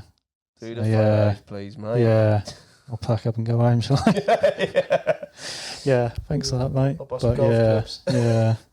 But yeah, he was trickling in the magic beans like he does, and he caught a fair few of them. Weren't meant to be. No. I got the plate late that night in the same spot. But, You've been consistent bites-wise, so, haven't you? Yeah, I was getting the bites, yeah. But yeah, I almost went home. I'd only been there a couple of hours. Yeah. Walked back down to the car, got spare clothes, got dry, come back. What shall I do? Shall I move? And then I see another one out there. So I'm just going to put them back out and cry. Yeah, exactly. I mean, what do you do? It's deflating, isn't it? Yeah. That's the truth, isn't it? That's big carp fishing. Yeah, back then. And it was, that was my life. It was, all or nothing. And that day it was nothing. But yeah, I had to plate that night, which was like mid-20. So, yeah. And then each trip, I say, little John called it. So just when you think, potentially it could be up for it again, little John called it September. Can't remember if I stayed on or whether I might have done a trip or two on the match or something, perhaps. I can't remember. I say. Next sort of opportunity was October. It was chilling down. It was probably early mid-October. Got up there, sort of started to do a lap, bumped into little John, and he said, "Oh, you want to know where Crinkle's been feeding this week?" Like, yeah. At this point I'd had Scaly as well. Sorry. Right. That was I think that was the first weekend. My dad was better after his op. He was over to the farm, so it was the first weekend I was able to sort of do a 2-nighter. Yeah. And I fished the birches, which was a different swim I'd never fished before. Again, found this little silty spot, little hole. It was a bit deeper on that side. But I think I can't remember if I'd seen a show or just seen one go through the weed or something. But just sort of leading about for ages, found this little silty spot. Caught Scaly off there, and that was 29. At that point, it was feared it had gone because it hadn't been seen for a long time. And Munchkin had lost the fish in the pig swim, which was down to the snags. I think he'd been using a braided leader, and it parted, so we were worried that it got tethered up. Yeah. Hadn't been seen since then. And none of the others were showing signs that had been lost. So at that point, we're like, Scaly gone. That's what I say, some of them you'd seen, but Scaly in the leather, you never saw. What do you think that is? Whether it was the areas they frequented. Because it ain't that deep. We got 6-7 foot, you said, on that channel, didn't you? Yeah, whether they spent most of the time down that channel, whether they just hugged the bottom all the time, whether they kept off them shallow humps. Obviously not all the time, so I got the leather in sort of 18 inches, 2 foot of water. That's mad, isn't it? But, they've all got different characteristics, haven't they? You always get your bait fish and your sly fish. Whether he was just getting away with it all the time. Give me a bait fish any day. Yeah. Come on, the bite. Big fat bait fish. That's what I want. None of these nice easy big one. Yeah. None of these sly ones that go missing, mate. Forget that. But so I'd say back in October, John said I was round in the Oak Bay, so I've gone round up the oak tree, and then spent all weekend watching Crinkle mooching about. There was a depression that I think John had been baiting it, to be fair, and it sort of dug out even deeper with a pellet. He'd had Crinkle at this point, so he's like, crack on, mate. So it was basically a way down spot, lower down. So again, you could find the cleanest, hardest bit to lower the rig on. Nice. Again, just had 20 boilies sort of around it. I caught one of the upper doubles, I think it was, on the first night, sort of like midnight or something. So that was a bit hairy when it suddenly boomed around. And then, I spent watching Crinkle all the time, but it was on its own virtually all the time. I'm thinking, it's going to happen. Like, comes in on that spot, it's been feeding. It's a bite. Yeah. That night, I think it was about 1 o'clock in the morning, 2 o'clock in the morning. It's again sooned off. It's taken line out. It's obviously a bigger fish. It's all powered off. Flat rodded me out to a weed bed, got stuck solid. Rick was in the bay. I've just shouted. Luckily, he's woke up and heard and come running round. It's fairly shallow, but you couldn't get to it because I'd helped him previously in the year in the Oak Bay when he'd had one, the pretty one on a floater. Wow. He swam out to it, but I can't swim, so I'd You wade. can't swim? No, I can't swim. Even though To this very day? yeah. Although that's Mrs.'s plan, because Mrs. just qualified as a swimming teacher, so A bit late. yeah. They're doing So that 26 years. I did, yeah. I sort of waded around off this string of islands, which is the thing. So I come down off the string of islands with the net, and then we've managed to get the fish in the net, and then he's bundled it back. So he knew roughly where the depth was that he could get. So he's gone round to this string of island with the chest. He's not waded out because it was just past there, and he's managed to pick up the line. And with that, obviously, as soon as he's fairly close, he's just sort of pulled it, and it's come out. It's unplugged it. Yeah, Once it's unplugged, I've played it back from the bank. It's only like 40 yards away. Rick's run round, got just round in time, netted it. Middle of the night, it's like put my hand in the net, try and feel its tail. You know, it's quite a distinct tail. Yeah. It's suddenly gone into one, innit? Thrashing about. So just get it out, like. So yeah, it was like I can't remember. It was pretty dark in under there because where you are around there, you got like all the bluebell woods out. It's lovely there behind you, but it's sort of quite dense. And obviously, Oak Bay's got this massive oak tree and that, and you're quite in under the tree, so it's quite dark. And then we've got the fish out, lifted it on the net, peeled it back, got a torch out, sort of thing, pinged it on it while it's on the mat. Pretty one again.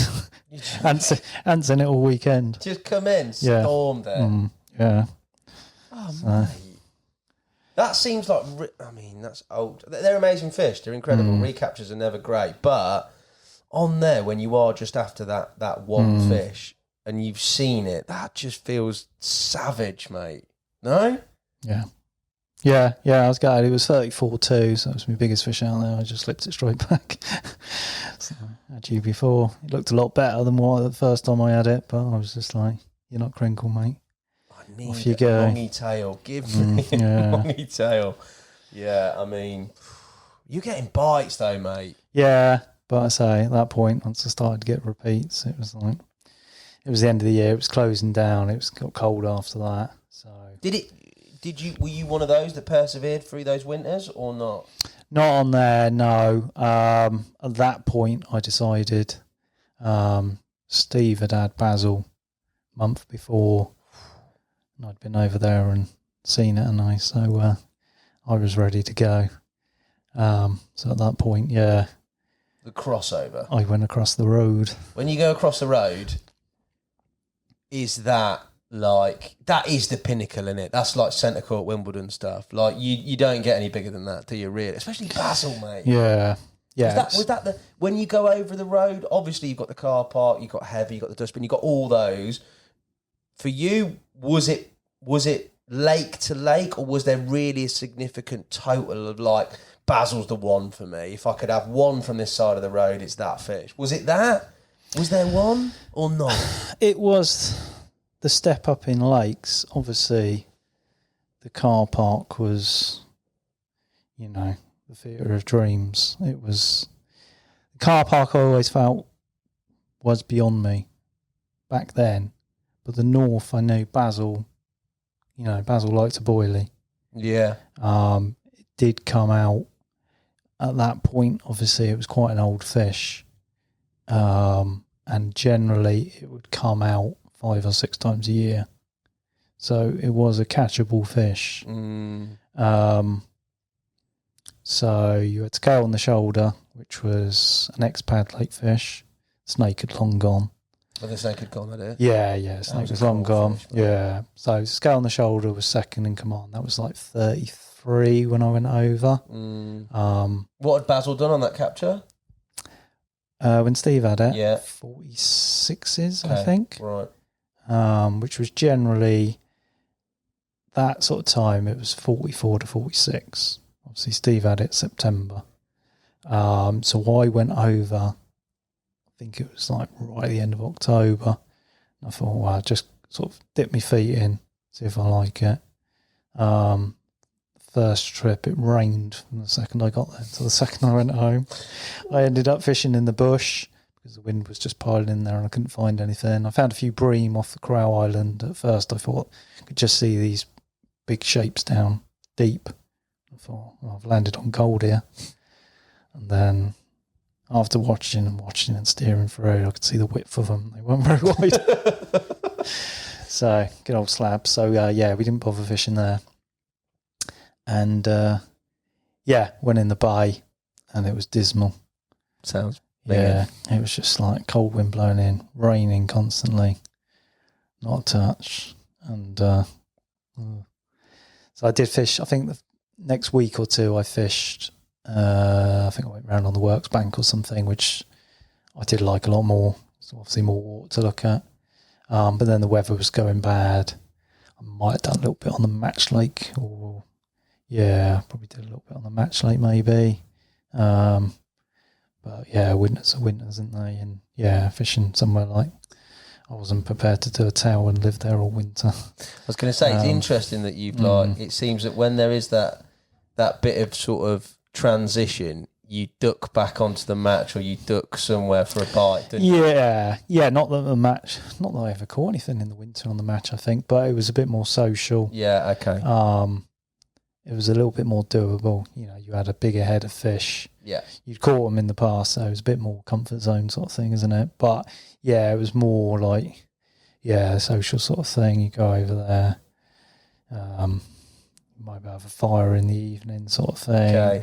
Rods out, and then calf in the morning, and then, before you know it, you were sort of going home. It wasn't like too bitter to, sustain that. Before we go over the other side and talk North Lake, Bazil, etc., the whole of the Yateley complex is infamous for the characters, the people that have fished it, the fish that reside in it, etc.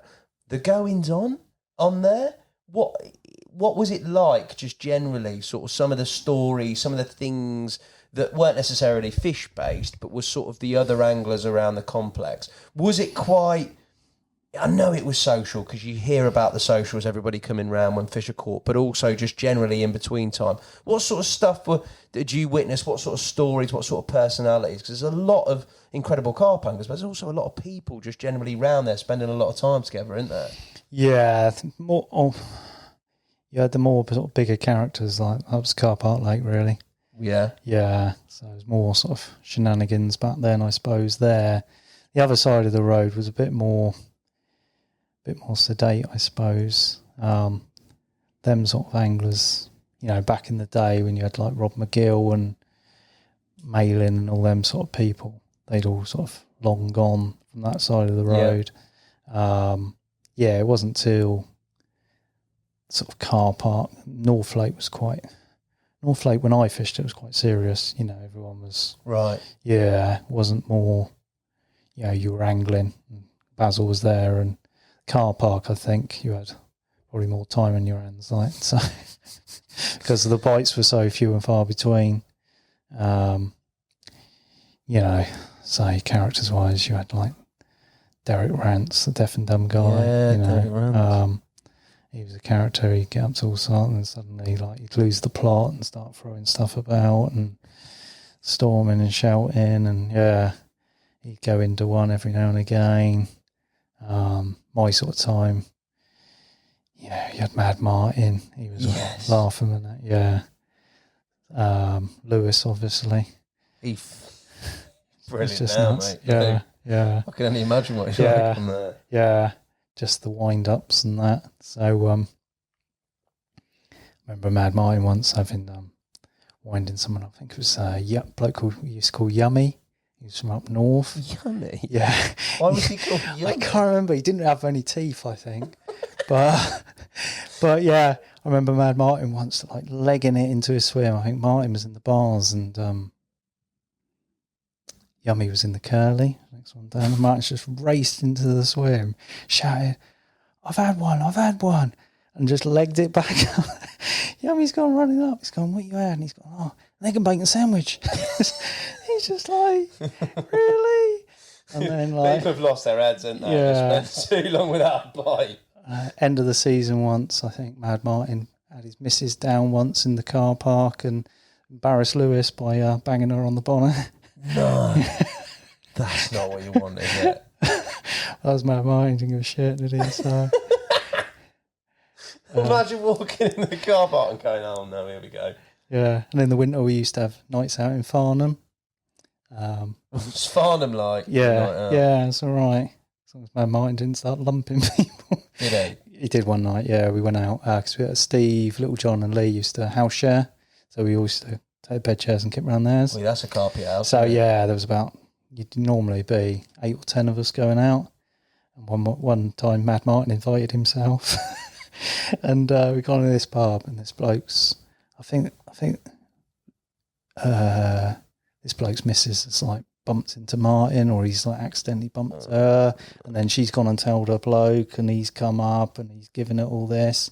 He's got a glass in his hand and he's just about to go, and the fastest pair of hands I've ever seen, Martin's just bang bang, and this bloke's sparkle on the floor, blood coming out of his nose. Yeah, Martin's like, right, see you lads, and just like puffed his chest out and just stomped off. And it's like, really? He sounds Andy Mad Martin, mate. He was, mate, yeah. You need him in your 6 or 8 to be fair. You should have invited him before. I can't imagine you getting up to much mischief, though, John. That's a good boy, wasn't he? Yeah. Were you, though? Yeah. Oh, yeah. Serious boring git, nice. I don't know, mate. Yeah.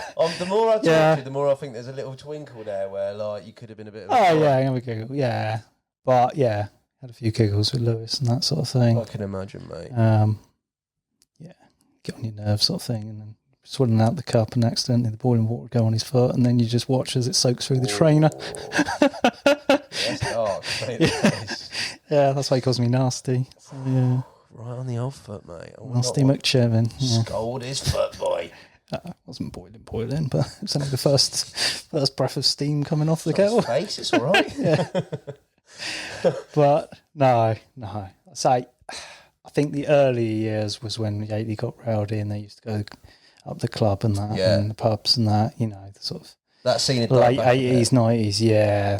My sort of scene, it was a good gang of guys on there, but it was, you were there to catch the fish, like, so yeah, everyone was a bit more blinkered.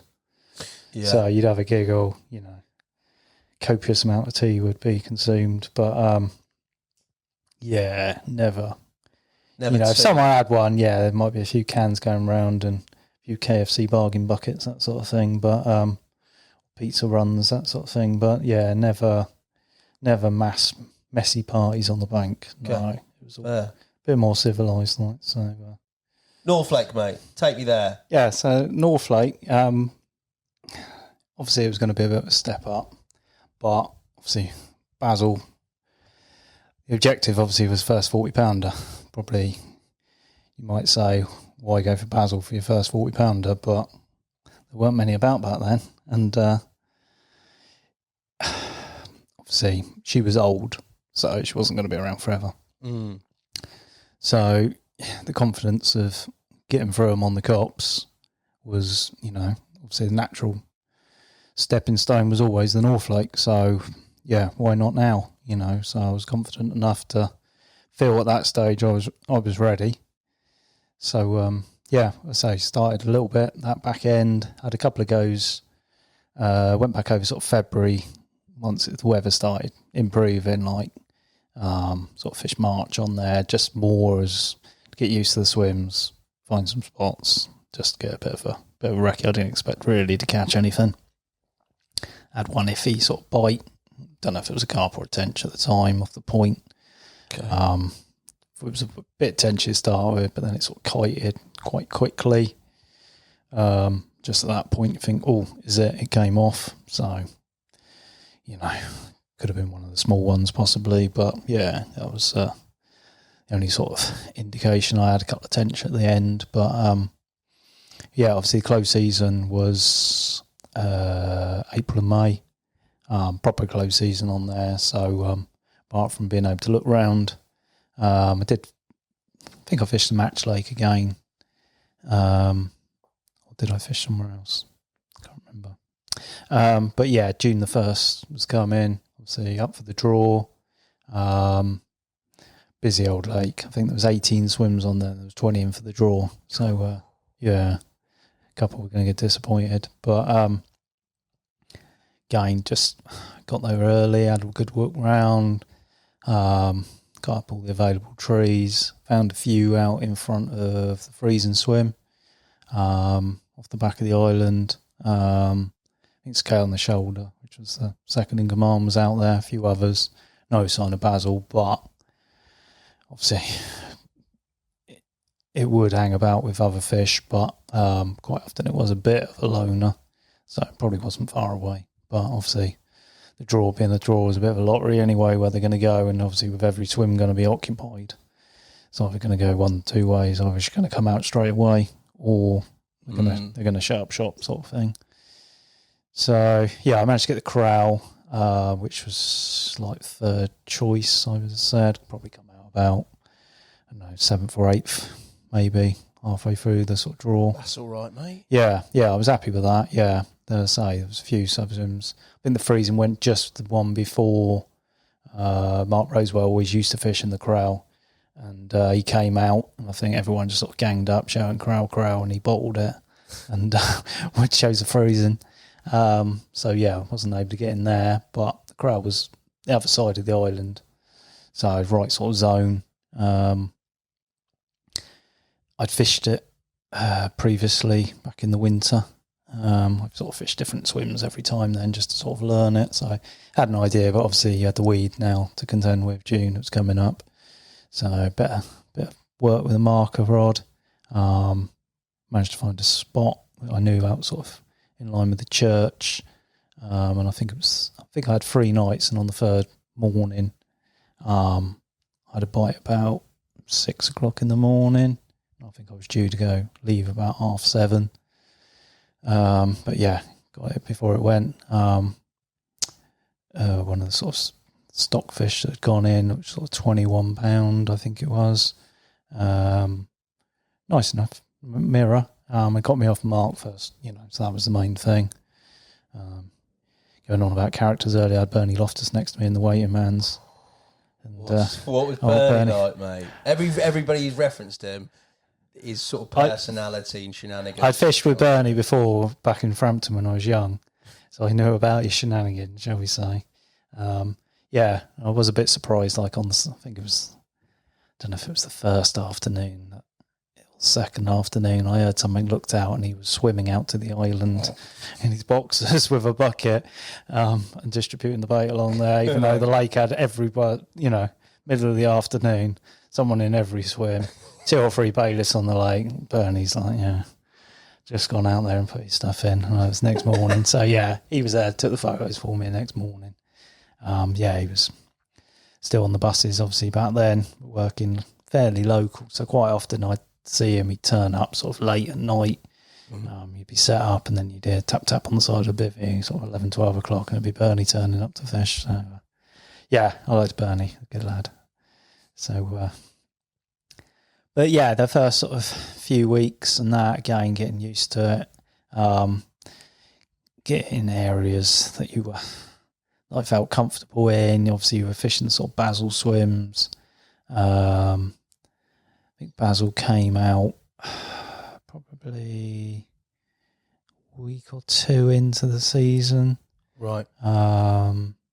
Cy Kibblin had it, who later fished with on the car park. Obviously, he went on to their next sort of stepping stone. Didn't really know him at the time, but I think he caught the pretty one that first week. And then I'm sure he caught Bazil a week or 2 after, sort of mid-June, something like that. I can't remember the weight, probably about 45, I would have said, something like that. That was the first capture. I wasn't there to see it. So, did you get that sort of classic big pull off when something like Bazil's come out? Because a lot of people are there obviously for Bazil. I know there's other fish in there, but realistically that's the one. Was there that sort of big drop off in terms of people intensely fishing it when that comes out, or not? There was, obviously as a sort of new boy, and a few of the other lads would sort of stay on, but car park boys hated it, because that's where they all went, yeah. Of course. Yeah, the Bazil shout, and then suddenly there's a stampede to the car park. So all the other swims would fill up on the car park. So, yeah, that wasn't ideal for them. But, yeah, people that obviously caught a few that was just there for Bazil would pull off. Yeah, by the time the photos were done, people would be backing away, sort of thing. You referenced earlier, mate, spots. You said that you'd spent some time in that winter sort of leading around, getting to know it, feeling comfortable and whatever. When you are fishing there, from what I've gathered, again, over time, and this could be completely wrong in a different case for you, it was very much like you fished that swim and that was the spot in that swim, and you fished that swim and that was the spot in that swim, or that swim and that was the spot in that swim. And they were all relatively known, and it was almost like a bit of a conveyor belt as to when it was your turn to catch. But everybody was fishing the same spots generally in those swims, and they were pretty known. Ironically and historically, there's Bazil's Bush, isn't there? There's that swim, there's that spot, which if you did a bite and Bazil was frequent in the area and it was in there, it was invariably, or probably, the probability of it being Bazil was really high. Was it that well known, well mapped out, that sort of uniform, or were there people, including yourself, that were trying to do something a little bit different to gain an edge, maybe nick a bite, maybe produce something which is a little bit out of the ordinary, maybe get a capture earlier or later, or another capture of that fish, which it wouldn't normally do in a season? For me, like you're saying about spots and that, I think that was more on the car park. Okay. The North Lake, certainly to my knowledge, I didn't know of sort of previous sort of hot spots. Apart from Steve having it out the bay, brother had it out the bay the previous year as well, and he had it really quickly. He had it second or third trip, something like that. So they were both out the Destiny swim in the bay, which is the one up from the bush. The bush hadn't produced, certainly hadn't produced Bazil for quite a while. So history sort of swims and spots, it had sort of changed a bit. Obviously, if a spot's getting hammered all the time, then obviously the fish are going to shy off it, and swims and that. So there was the time, like the year I fished it, which was 99. It was quite a weedy lake, and it was more a case of getting a drop, really. Right. Ideally, I was looking for firmer spots, but a lot of the spots I was catching off was silty areas, little tiny channels in the weed. Recognised spots. Yeah, if you had a complete weed-free lake, then yeah, you would have found them, but you were pretty limited to what you could think. And as I say, as far as the sort of car park went, again, a lot of that was floor-to-ceiling weeds. So obviously the spots that were being fished stayed open because it had lines going to it, being dragged in, bait going on it. So yeah, a lot of the time you were fishing the same spots because they were the only spots in the swim. Yeah. So you almost forced, obviously you could fish different parts of that spot, but you were fishing the same sort of areas because quite often there would only be 2 clear areas in that swim. North Lake, I'd say, a little bit different. Average depth in the north was probably, most of it was 6 to 8 foot, I would say. A bit deeper area up in front of the point. Some shallower areas, obviously. But obviously deeper than the Copse Lake. Not as visual, obviously, a lot of islands in the... So it breaks it up a lot. To be honest, I concentrated pretty much on the open water swims. I felt they were more Bazil swims, like the Christmas tree, beautiful, pretty, picturesque swim, but Bazil didn't have form. I think it only ever got caught out there once. Again, if you were fishing in the islands, you were more prone to getting sort of snagged up. Last thing I wanted to do was hook it and lose it. Not that she was known for particularly fighting, but it only takes a bit of a kite and then you can be knackered. Weed bed's obviously a lot more forgiving than snags. So I pretty much, after the winter and that, and most lakes, I tend to get a feeling as to what areas, certainly areas I prefer to fish in, whether that be due to the spots that's in that, whether that's just where they like to spend their time. obviously feeding time's more important than sunbathing time, because quite often they'll upend and goes somewhere completely different to feed. Yep. But if you can got an area of the lake that you're happy in, and you've got spots, then at least if you're fishing confidently, then you're fishing better. So I tended, after them first few trips, sort of works, bank, corral, them open water swims, finding holes in the weed, probably a little bit further out than a lot of the swims. You're not talking big ranges by any means, but most of it was like 40 to 70 yards, whereas a lot of the sort of island snaggier swims, a lot of it was marginal up to sort of 30 yards, okay. But finding them little tiny spots in the weed, obviously if you could find them a bit further out, then people were less likely to sort of trip up on them. But yeah, it was, the most success I had was little strips in the weed. So you can imagine them trundling down in amongst the weed, happy as Larry, coming across a few baits, security of weed either side of them. Line lay wasn't too much of an issue because they had weed fronds coming up against them, so they're used to rubbing up stuff, so tighter the channel, the less important it is. Obviously, if you go into a big depression, then obviously if the line's coming through there and they're bumping into it, it's going to feel more alien and going to spook them. But if you're dropping straight down into a channel, as long as that line isn't bowstring, they brush up against it. Does it feel any different to a weed stem? Probably not. No. So yeah, channels in weed I found, silty areas. I had, despite success on the Copse, I knew Bazil was a bottom bait feeder. So I'd gone back to bottom baits. I did put small cork balls in, so I was sort of using wafters. No one used to use wafters back then. It was either a pop-up or a bottom bait. Is that because of that top lip hook hold, sort of being able to control some sort of buoyancy with regards to that rig, yeah? Again, I was fishing on sort of siltier, fine weed spots, so I was fishing them sort of fairly critically balanced. I wanted a stiffness in the rig, but I was concerned that when I'd lost crinkle was because that hook wasn't flexible enough, that if it came from a certain angle, it potentially was only nicking rather than sort of burying. So again, in the close season before, when I fished on the match, Christon was coming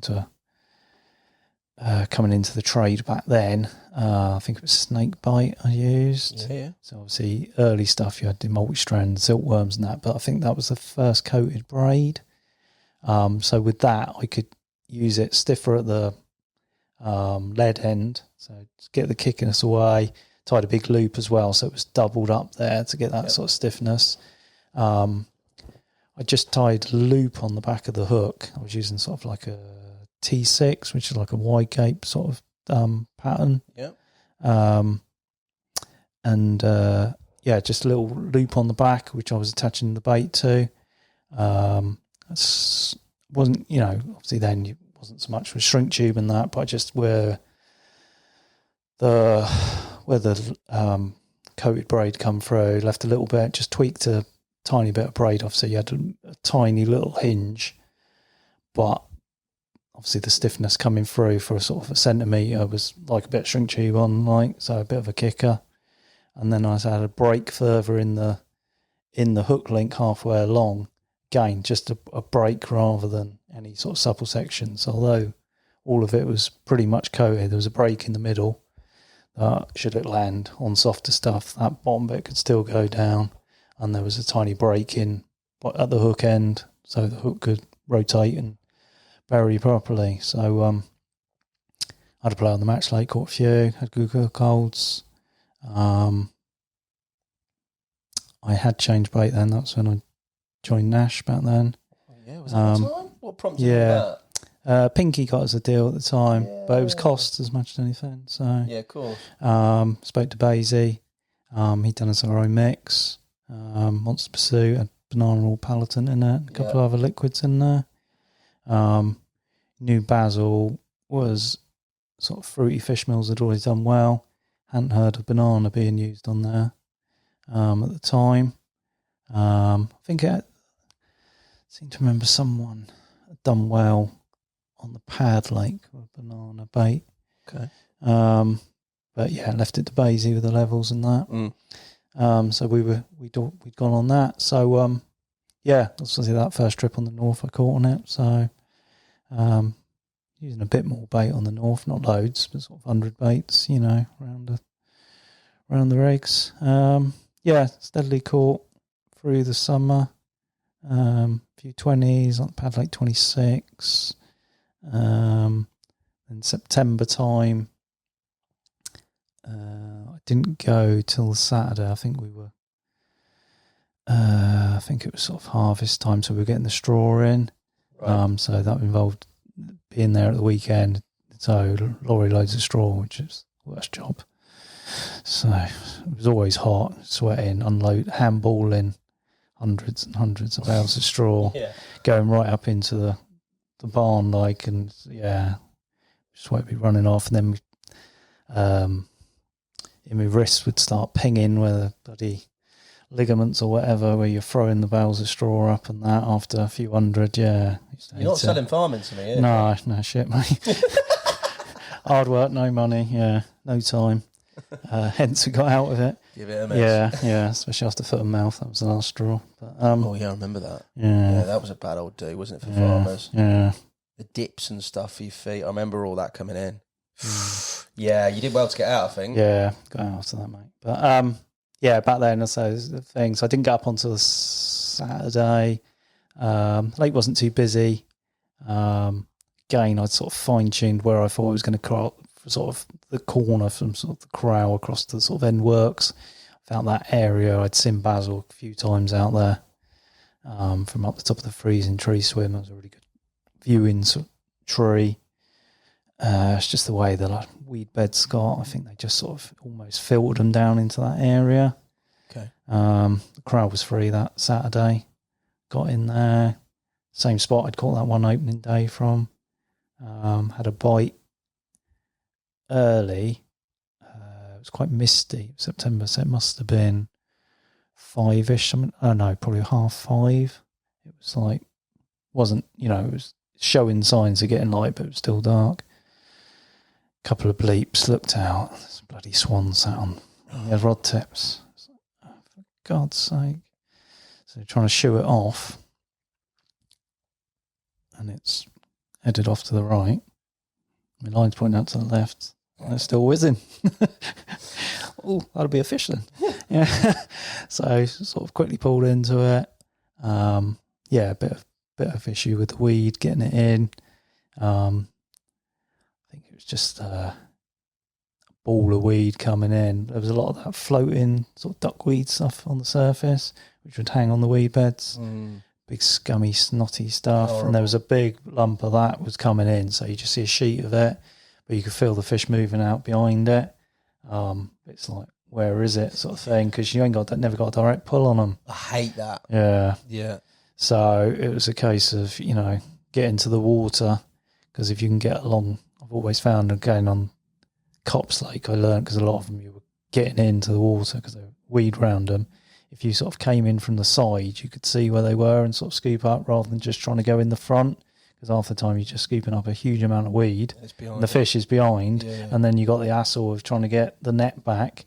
So if you go in, using lead core at the time, so obviously if your lead core's out, you know how long the length of the lead core are, you can work where the fish is.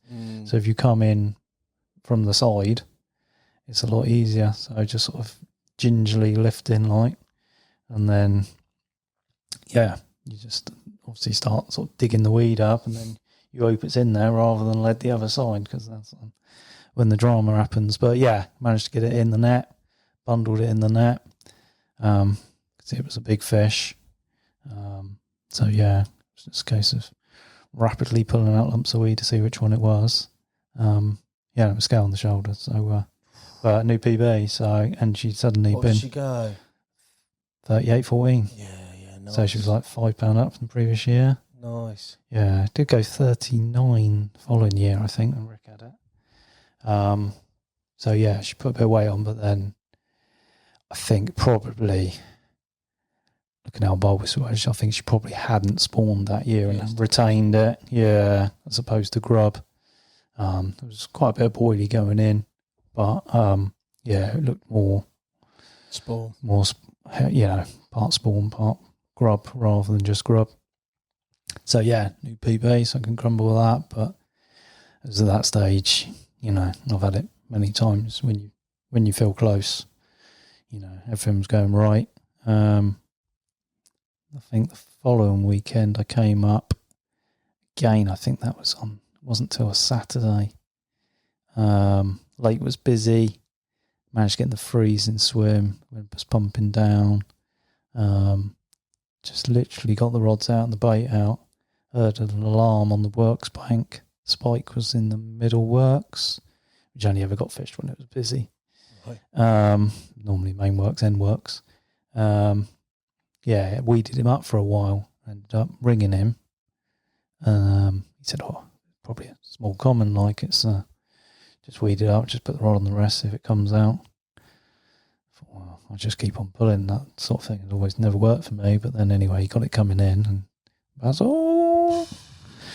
So it's like, just really common, yeah. Cheers, yeah. So yeah, wind in. I did dessert to the car park that evening. Did you? Yeah, my dad's got on the shoulder at that point. Oh, here we go. Yeah. So come one of them.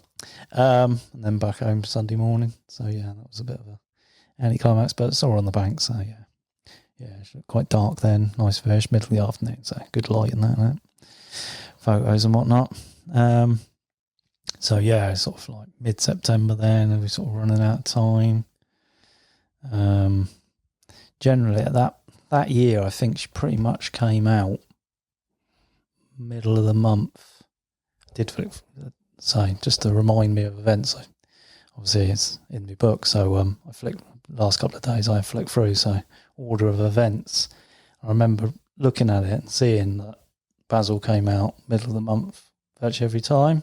Right. But obviously, then you didn't think about moon phases. No, of course you didn't. No, but it must have in been hindsight. Coming out 4 weeks on the trot almost. Yeah, which moon it was, I don't know. But you suddenly thinking that. So yeah, I've always put moon phases for certain big ones. That. So yeah, always plan a bit of time around the moon phases. But I know a lot of people don't think nothing of it. But yeah, I think it's a bit more than coincidence. Yeah, for them big ones. Yeah, certain fish that like a certain moon.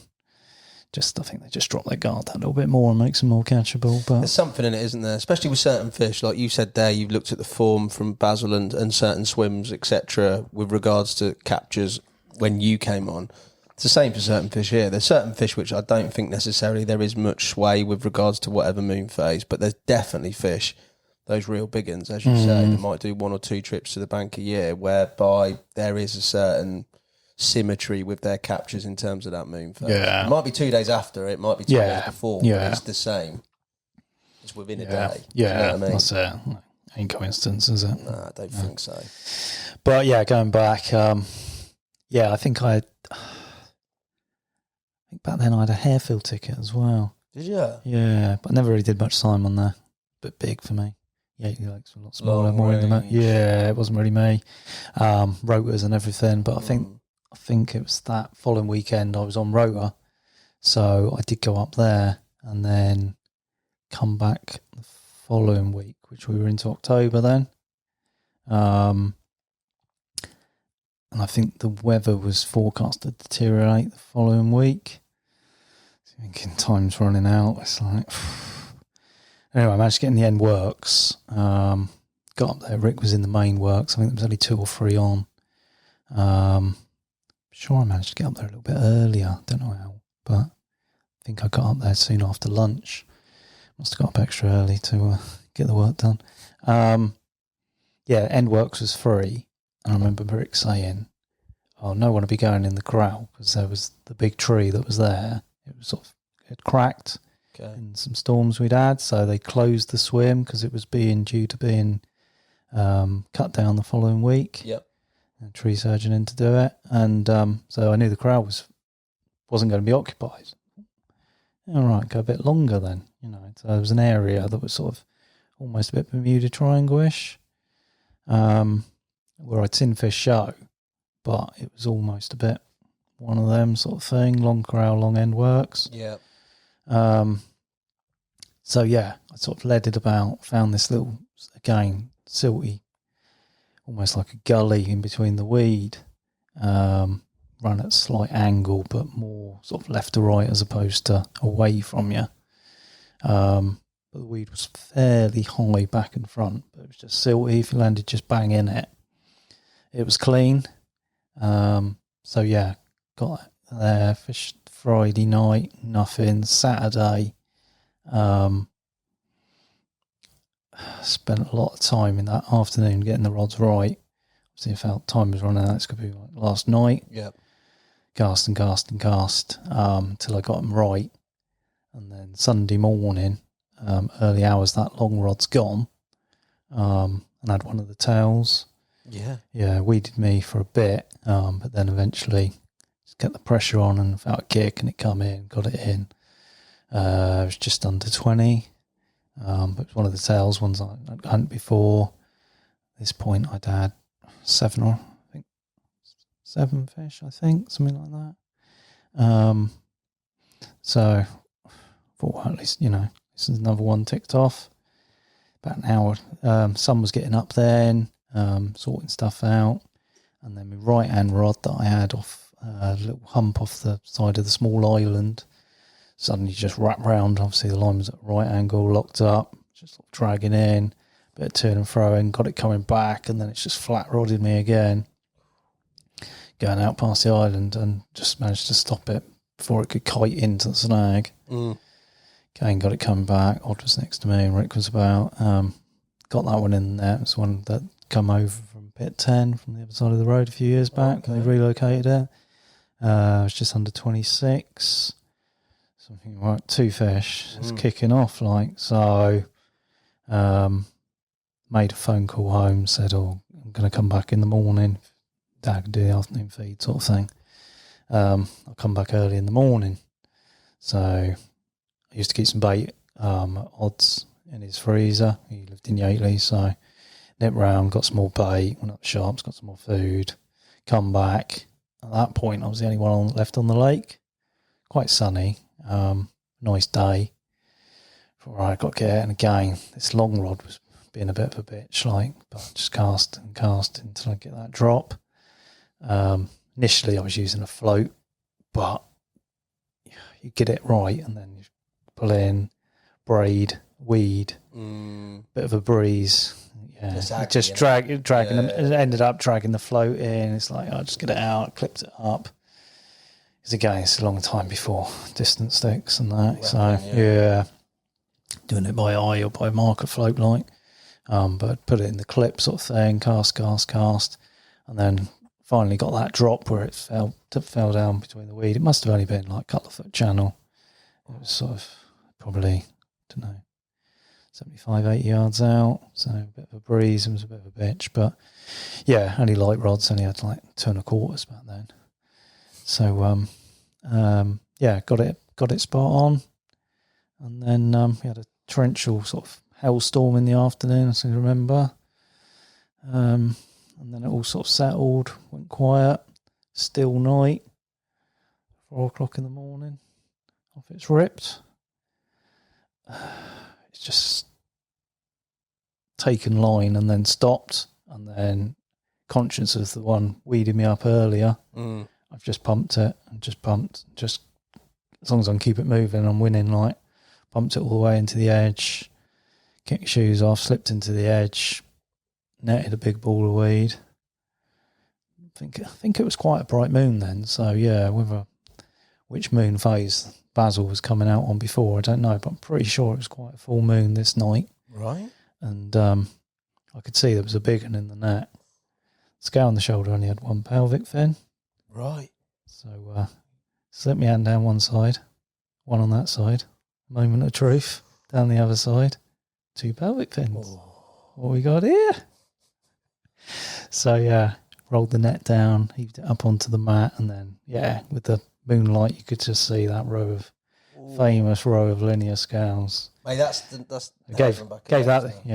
gave that a shout. What was this in the middle? What time was it? 4:20, I believe. What? And everyone gets. No one's there. No one about. No one about. None of the lakes heard it. They didn't hear it. You need to shout louder, boy. Yeah. So what'd you do? Well, I'll be in bits. I'd rung Odd. He was working away that week, so he couldn't get down because he lived in the village. He said he thought Lee was doing overnight on the car park. So I went down as far as the dugout on the works bank. Shelley was in there. Yeah. Wouldn't wake up, fast asleep, snoring like a pig. So I come back out, thought, there's got to be someone down the main car park bank. Gone down there, no one in the bars, no one in the curly, no one in Desi's. Like, you're on a laugh, there's no one here. What's going on? Ev was in the islands, woke him up.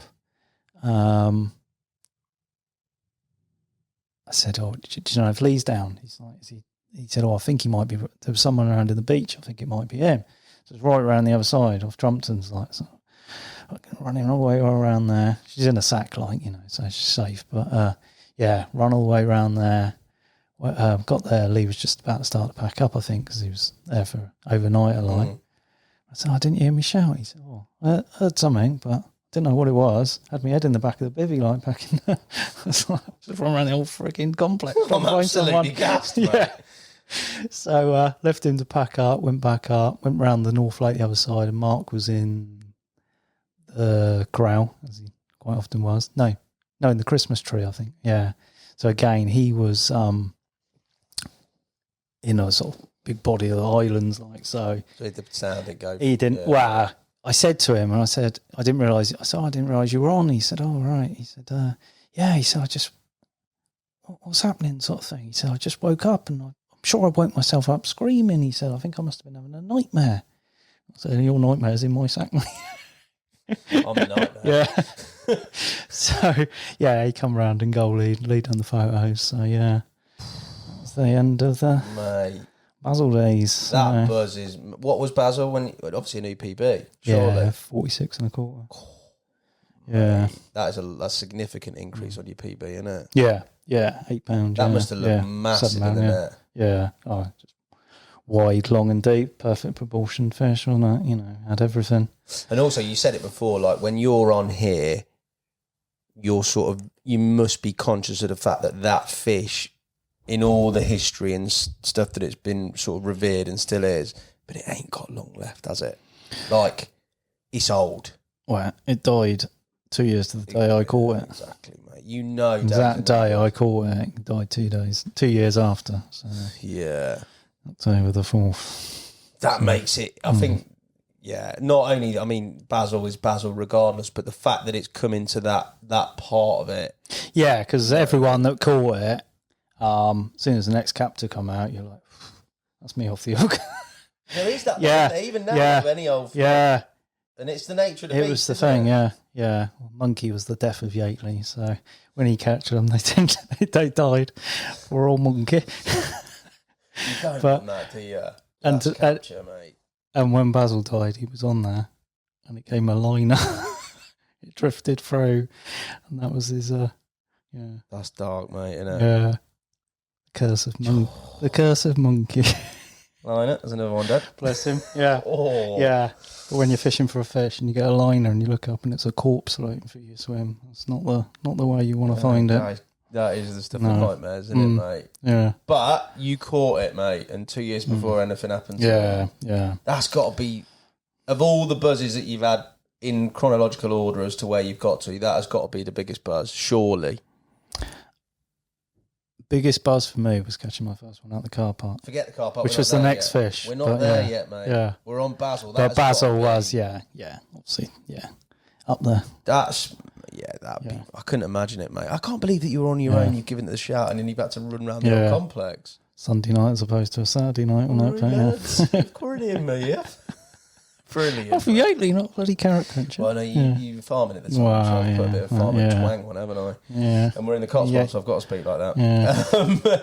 And then that, obviously, for you, that is move on to the car park, the last sort of piece of the jigsaw, so to speak, is it? Yeah, I never...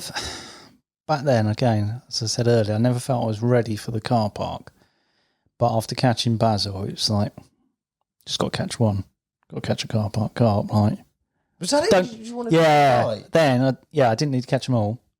I just need to catch one. The trouble is, when you got one, you catch another one, then you want to catch ever. I was going to say, you're sucked in, and it's like Dustbin, have all those, like, no? At the time, I didn't feel... Circumstances changed a bit that I got more time because I gave up the farm. I got into the trade. I had more time. I could compete a little bit then. On a weekender, you couldn't compete on the car park. Full-time city, wasn't it? Yeah. You turn up on a Friday afternoon, you'd be lucky if there was 2 swims free. Yeah. It's like, should I go in that one or that one? Neither of them got fish in them. So, yeah, it was a bit, certainly that first, after I caught Bazil, went on there the week after, and there was literally 3 or 4 swims left. But again, that first winter, I did do a little bit on there. But yeah, it's hard going. Lulu caught Dustbin out the beach. Yes. Don't know if that was the end of February or March.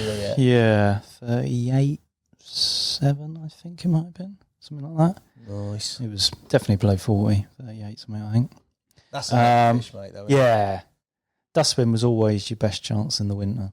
Was it? If there was one come out in the winter, generally it'd be Dustbin. So I did used to bother on there on the winter for that fact. If I'd caught the Dustbin before, I wouldn't have bothered doing the winters. But yeah, in fact, I didn't have a life either. So. But I mean, you said you just wanted to catch one, then you got sort of ingrained into the institution that is the car park lake with all those mega carp. But the actual reality of that, having more time, being down there more, but not necessarily that time being sort of productive time. You're there, but the fish either aren't feeding or you're not going to get... It's not like you're there more, so it equals more bites. You're basically waiting for that cycle, isn't you? Or that opportunity or that particular sort of nugget. For you, that time in between, that sort of those hours spent waiting, if you like, how did you deal with that? What was that like? Because it can be, like, I've known people who've had a lot of time on their hands and they've talked to me very frankly about fishing sort of well within themselves or not efficiently, because it's just a case of just almost sitting there rotting and boring them out. Do you know what I mean? You're talking about having this more availability of time. Are you as fresh? Are you fishing that with the availability of time as fresh as you would if you didn't have the time? Or are you very much like into that sort of routine and cadence of sort of, right, I'm on the car park, they're the only spots available in my swim, I'm going to sit here and it will happen when it'll happen? First 2 years I done on there, I was weekends only, so I was still on the farm. Oh, jeez. So... them years, you were looking to get 1 or 2 chances in a year of weekends, realistically. After that, when I had more time,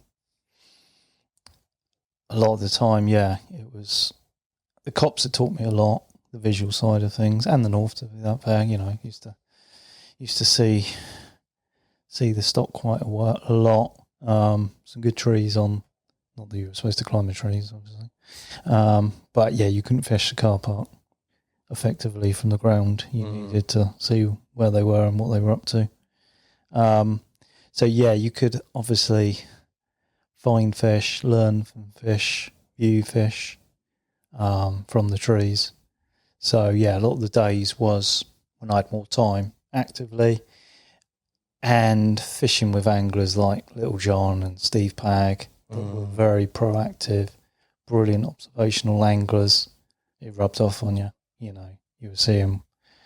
That first year I fished on there, when I say it was weekends, Little John just ripped at a new one. You know, it was like, just systematically went through the stock. but that was 3 months of pre-baiting. He had them eating out of his hand. And then just waiting for the chances. He was full-time at the time. He'd be there 6 nights. But rod hours, it'd probably be 6 hours. Yeah. He'd just sit, watch, wait, and he'd only put his rod in when he felt they were catchable. Certainly didn't have the luxury of that, and sort of mental mindset. If I was there, I felt, I had to have a rod in the water. Yeah. But yeah, little John was like a completely different angler. You look at his gear, you think, who's that numpty? So it's just rods at different angles, all old battered stuff. Hardly enough line on there to reach his spot. But yeah, the best observational angler I've ever seen. It was just different class. So yeah, he could stand still in a tree for hours and not move. Don't think he's done his knees and that much good. But yeah, it was and them anglers were the ones that done well. People that late years like Fudgy and Crofty, they both did well. Stalking sort of anglers, prepping spots. So Steve had one really good year where he caught a lot of them. He was, to be fair, he was catching them out in the pond, off the top, all sorts of different, he caught Arthur and Heather off the top. Sometimes they have both captures, but fishing with anglers like that, it did force you to raise your game. Mm-hmm. At that point, I certainly sort of didn't put myself in their sort of category. That resolved to, but then, it made you, when I had more time, you could spend more of your days watching and learning. And then, obviously, with more time, captures became a little bit more commonplace, not just for the time, but for, what you learn. The thing is, I would say every year I fished the car park, it was never the same 2 years running. Really? Yeah. In terms of what, weed growth, spots? Weed growth, spots, choice of sort of what they wanted to eat. What do you mean by that? In terms of type of bait or? Yeah, like first year, little John just had them pellets. Yeah. It was all edge fishing. I think there was 20 captures that year of originals. John had 11 of them. Jeez, yeah, good going. And only, I can't remember exactly, I think there was only 2 or 3 fish that got caught out in the pond. Everything got caught out the edge because they were so trained to going into the edge eating pellets.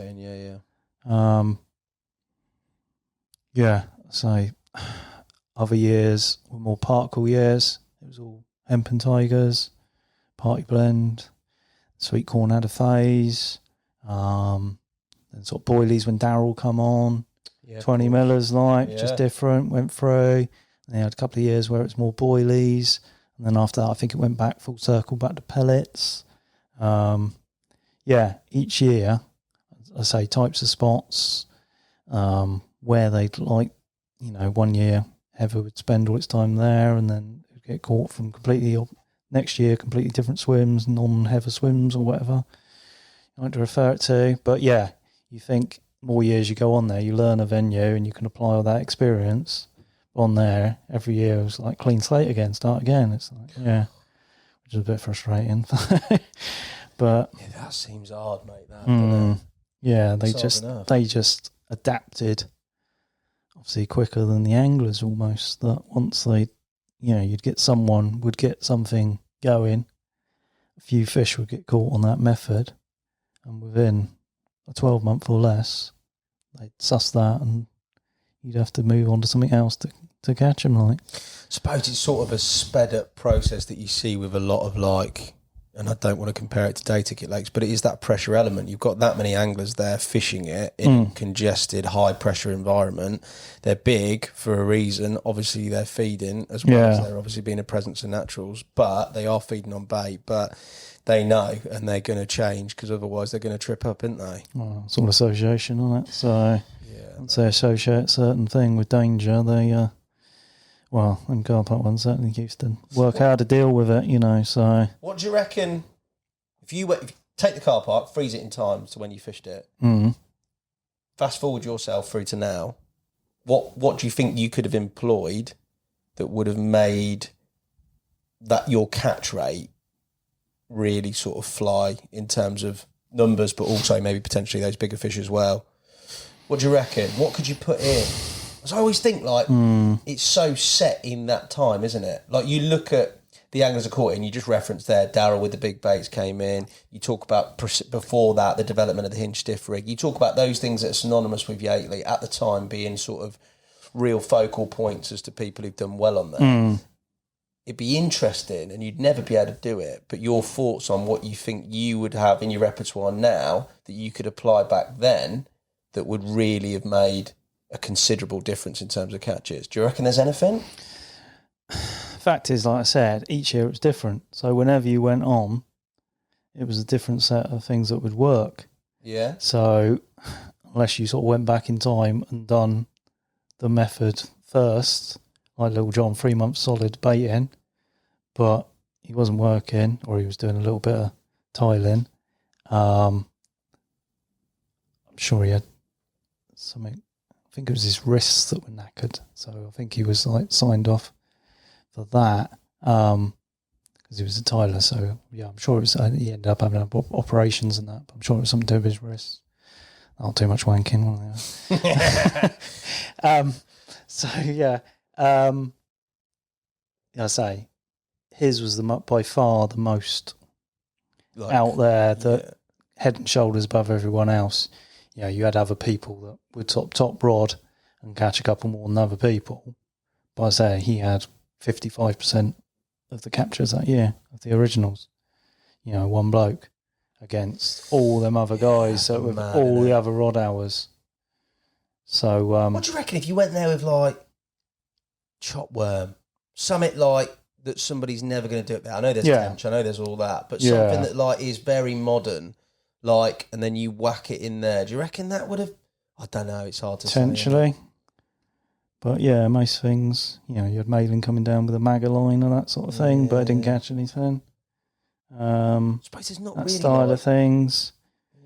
Yeah, maggots a little bit in the winter. A little bushwhacker, mate. A little bushwhacker baiting pole would have done it, wouldn't it? You had to get your plug in, didn't you? Well, I've got the plug in. Right there. Get yourself a bushwhacker. If you're going back in time to Yateley, take a bushwhacker with you. That dustbin, done in a day, mate. There must be some things that I reckon we've made enough advancement, but there is, as you say, like the set of circumstances is changing and the pressure. It's going to be hard regardless, isn't it? Funny you should say that, though, because my first 2 foot carp fish I caught on there was using a pole, but just a landing net pole with a spoon on the floor, not tipping off the surface. Imagine if you've had a bushwhacker, mate. You wouldn't get it down 6 foot, though, would you? Too buoyant, that. You would, boy. Come on. Wrong shape. Wrong shape. Mine was orange in the inside, so you could see it on the bottom, you see. Orange on the inside, that's an edge. Well, it was all orange, but camo tape to the outside up. Oh, did you? Going to say it's a bit garish if it's all orange. Yeah, but when it's orange on the inside and you're putting it on the bottom, you can still see where it is. And then just bump. If you can't visually, find the hard spot, tip it onto that. Oh, I like that, mate. Yeah. We've got a leading bridge that would work just the same. It would. That's an edge. I like that. That's very nice, isn't it, mate? Just a little notch in Shame you ain't got any stock at the moment. You need to go steady. Back orders. Yeah. This is be edited. So going back to the main events of correspondence, I've gone on a massive segue into modern times in Yateley. But so on there, obviously you've witnessed the sort of series over the first 2 years of being weekends, still being on a farm, it being hard, individuals doing really well, John, respectively. Yeah. And then you having a change of circumstance and having the ability to sort of have a bit more time being down there. What does that look like in it? Because obviously you got weekends before. What does more time look like for you? How often are you spending down there? When I started at Hinders, I was 4 on, 4 off. Yeah, lovely. So yeah, plus holiday. So yeah, it was generally minimum 3 nights, generally 4, sometimes 5 if I took holiday. So just, and obviously midweek as well as weekends. Much of a difference here, midweek and weekend? Was it all? It was always busy, but you had a little bit more freedom. But yeah, it was still quite busy because you had, when I started there, it was still 7-day limit. Okay. So it was 7 on, 2 off, or if you did 6, you only needed to have 1 off. And that's what the full-timers were doing, turning up Sunday, going home Saturday morning, coming back Sunday morning. God. So... yeah, that's tough, isn't it? Yeah, that first year, when John was having them out the islands, I managed to get in there a few times for the Saturday night, but unbeknown to me, he was filling it in further down the snag to keep him at bay, while I looked after the swim for him and kept it warm. But yeah, and he'd crafty come at bugger. time and smash him. But yeah, he did shit himself once when Dustbin come up over my spot. But yeah, did it? Yeah. Trouble was, we mate had Bazil that night, so I had to wind in. You're joking? Yeah, and then the little bugger went round to the gate and caught Pearly within about an hour, and then moved back round into the islands when I went on the Monday morning because I stayed the extra night. Mate, that is ridiculous.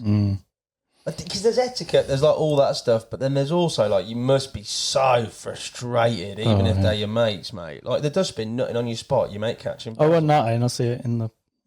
I was fishing the margin under the trees, and Dustbin had a white mark on its back, I think, at the time. Okay. And just see an outline of a fish and see this white dot come over. So I knew it was Dustbin, and it was the area he was catching them from. But unbeknown to me, he would heavily bait on a Saturday, sort of 15, 20 yards further down in the snags. Yeah. Keep them in there. So he could keep them in there, and then when he was there, he could work them up. And then potentially by the end of the week, he could catch them. And then he could fill it back in. While Muggins is here, like, thinking, managed to get in the islands for a night. Good happen, really, isn't it? It is, yeah. I don't blame him. But much of a sort of, I don't know, much of a sort of skullduggery, or it's not skullduggery, but much of a sort of, there must be a trade-off there between etiquette and also just being able to sort of... yeah, you had to get something going. Keep it a little bit back. Yeah. Yeah, if you see one. A lot of the time, if it was fish that I'd caught and I see them feed in, and like my mate Fudgy or something was one that was chunky or something, and he hadn't had it, I'd say, get your ass down there, mate, up the tree there, she's clouding up, whatever. Remember that once. But yeah, obviously if it was one you wanted, you had to keep it a little bit, keep it quiet. If you, say trawler man Simon Davey, I used to have a few fun and games with him. He'd always ask me, what scene after a walk round sort of thing. And you knew he'd be watching you while you walked round. So if you spotted something, you couldn't stay in that tree too long, and then you'd have to get up a blind tree and then sort of like moving about as though you could see something, just to take him off the scent, so you could get packed up and get round to where you wanted to be before. Oh, mate, yeah. So yeah, it was a little bit of mind games. Yeah, people try to, colour waters and that, people try it these days, but I learnt on there, so yeah. I know. Seen it from the best, so yeah, you want to play mind games, bring it on. Yeah. Oh, big carp fishing. Yeah. In terms of captures, for there on you said obviously there's that change in circumstance, you've got more time, and with that you said initially that came sort of with more time, the ability to be there more and obviously catch a few. Your first bite on there? First bite, end of October 2000. So it ended up being a year and 18 days after I caught Bazil. Wow. 22nd of October. Ouch. And apart from that potential chance in the islands, and I said the Dustbin come in. Yeah. Saying that, I got in the islands opening night I think I came out about 4th in the draw, and I got in the islands, but I didn't know Little John had been baiting it all close season. But I knew I netted Heather for Steve Pagg the year before. That was pretty epic. He was fishing with braid at the time, and I remember having to grab hold of him once because it started towing him down the shelf. His chesties, yeah. I had to grab hold of the back of his chesties before it dragged him in. It was like savage. Netted it for him then. That was the second time that was the first time she went 50. 51.4 it was then. So I knew of the spot down the right-hand side of the islands. And I fished pellet actually then. So I was enders. I was using the little betaine pellets and a bigger pellet as a hook bait. And that first morning, I had a couple of bleeps. Tip started to pull back and knocked and then sprung back. Sort of wound it in. Whether it was a carp or not, I don't know. But something had picked it up and done me. But that was, apart from that, and I say that, I don't feel I had a chance that year. So it was the end of October. Lake was quite busy. Little John was in the islands. I think it was just after he'd had Heather. So he was nearly through the stock. He had single and big orange left. And I walked around the chair, see the spot down the left-hand margin, looked quite polished. It seemed to have a bit more of a glow about it. There wasn't many swims to choose from anyway, so bucketed that, went back, saw John on the way back, and he said, where are you going? I said, I'm going in the chair. He said, all right, pineapple's been up there this week on that left-hand margin. Pineapple, bearing in mind, was like 17, 18 pounder, but a year in, this was like, that'll do me. Yeah. So, at least I knew a fish was about. And I thought, that's why that spot must be, looks like it's freshly cleaned over. So, went back round, was pellet fishing, that was all they wanted. So, 4 mil trouties, like, on the spot. And I think that might have been the first time I used braided hook links, big flat leads, sort of 5-6 inch hook links. And I just cut a sliver of cork. Yeah. Put that on the hair, glued a pellet either side of it. So the pellet would break down, but at least there's a bit on there and it's pellet shaped. Yeah. Tiny shot under just to balance it off. PVA bag, netting, sort of golf ball size, smaller than golf ball probably. Sort of 10 pence size ball of pellets hooked on, and you could weigh down there as long as you were quick enough that it didn't dust up. You could see clear enough on the bottom. Breeze was blowing in there, sort of southerly, blowing up that end anyway, so it was any sort of disturbance would sort of, if you waited long enough, it would disperse and clear. Yeah. And again, sort of lowering it down on what you think's the sort of spot you're going to catch it from. And then baiting accordingly. And again, a bit like when you want to sort of boily fish, you want them to move about a bit. So obviously I had the little clump round by the hook bait, and then it was sort of a handful, a foot away, another couple of handfuls, a couple of foot away, where you thought they would come in. You put the biggest hit of bait, try and build their confidence, come in, they wouldn't be going over any lines or anything. They could have a bit of a trough, then hopefully you'd see another couple of patches of bait move on to them. Yep. Done all that.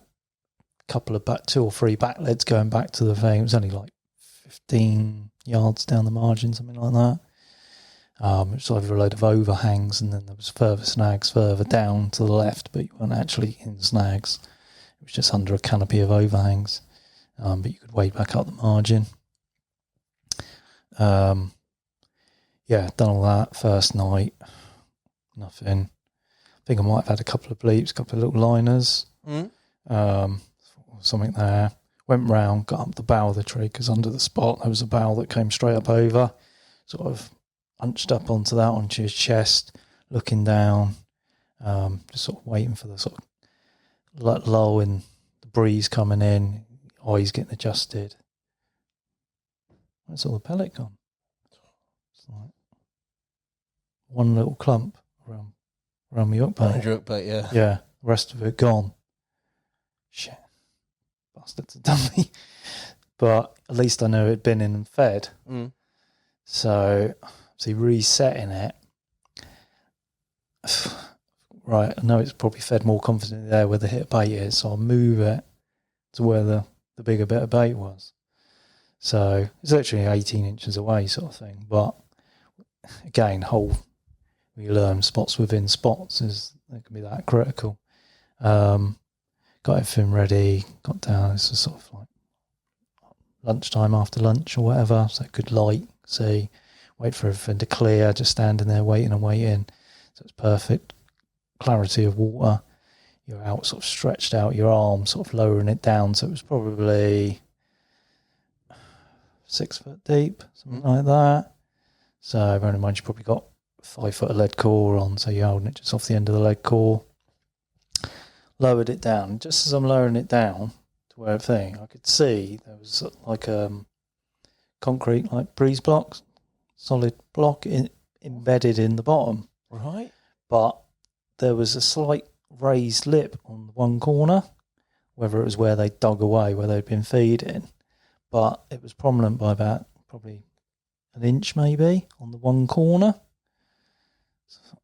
Right, I wonder if them liners I was getting, I was just picking up the lead core because they're always known to roll on spots. They've been seen checking for lines. So as I've lowered the lead down, I've just sort of plopped the lead in tight next to the block. Yeah. And sort of put the lead core tight to it. So if they came over the block, it would be above the lead core, so they couldn't actually get the fins under it. It was almost like a little shield. So I sort of lowered the hook bait with the pellet until it sunk sort of 6 inches, 6 inches away from the block, and then you could just bounce the lead back with the braided hook link without moving the hook bait. Just bounce it back tight to the block, put it down. I was just about to let it go, and there was this little tiny root that was sticking up. Christ, so I just managed to tweak it round, and it's dropped in behind that, so that was holding it as well. So almost like root under the tiny root and against the block. It was just like a shield to stop them doing it. As good as you can get. Yeah, and then baited again accordingly, not too much there, a bit further, put a bit more bait the other side of it, so they would come onto the hook bait first, as opposed to still out deeper side of, so they wouldn't actually travel over the lead core, make sure they didn't put any bait over that, but just put the bit of bait slightly deeper down the shelf. So hopefully they would come in, feed where they were. Obviously work sort of early hours. I think it was pretty much same sort of time as I had. Bazil 4:30, something like that. Rods hooped around. Got a little jetty on there, jumped out, grabbed it, held on. It's not done a lot. It's just held its ground, and then it's just sort of coming back, and I've just sort of pumped it back out, and it's come straight out in front of the board, surfaced. I'm like, bloody hell. Chuck the net in, thinking it's the pineapple, isn't it? Yeah, it's the one that's been. It's not doing anything. It's just done a little waddle, just sort of plodded, took a couple of turns off the reel, sort of thing, waddled round, come back down towards me, and I've just pulled it in and netted it. Touch. Yeah. A year and a bit. Yeah. Thank you. Sort of peered in the net. Obviously, it's still dark. It's like end of October. Looks quite big. So, sort of secured it on the platform, run back, got air torch, pinged it on. Junkster. So, yeah, she was a bit of a wobbler. Just absolutely nothing. Yeah, she's coming like a sack of shit, yeah. Just a wobble, plod, wobble. First bite, that is. Yeah. So, nailed perfectly, bottom lip. So, in the sack she went, up with a shout. That was a proper shout, Mard Martin heard me that night. You did, mate. There was this big, obviously when the roost didn't out, but you got all the bars out in front, the shallow bars. Yeah. And there was about bloody 100 seagulls just perched out there, thingy. They just took off.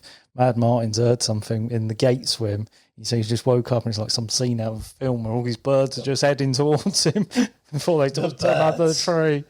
So, mate, over a year of relief, that was, I've always said that was my most sort of meritorious capture, just the way it worked out and the that grief to get to. Yeah, because you didn't even have in that ensuing year before or year and a bit. You didn't even have a chance. You didn't lose one. You didn't nick. Just tench, mate. Just a few tench. Yeah, didn't go anywhere else. Just relentless every weekend. And this is mate. That is.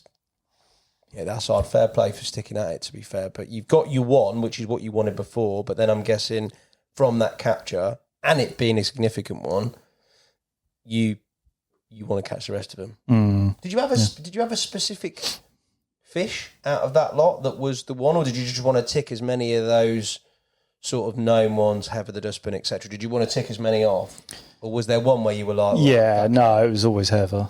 Yeah, it's Heather for me. You know. It's a lever, isn't it? So levers and fish, biggest lever in the country. You know, it's like just unique. You know, so like they all were, to be fair. But there was obviously Heather, Dustbin, Single were like Arthur. Yeah, a lot of people you saw for ugly fat thing, but I don't know, just can't like that. Just do it for me. Arthur, Dustbin, the oranges as well. Oranges, cool, yeah. They were all great, yeah.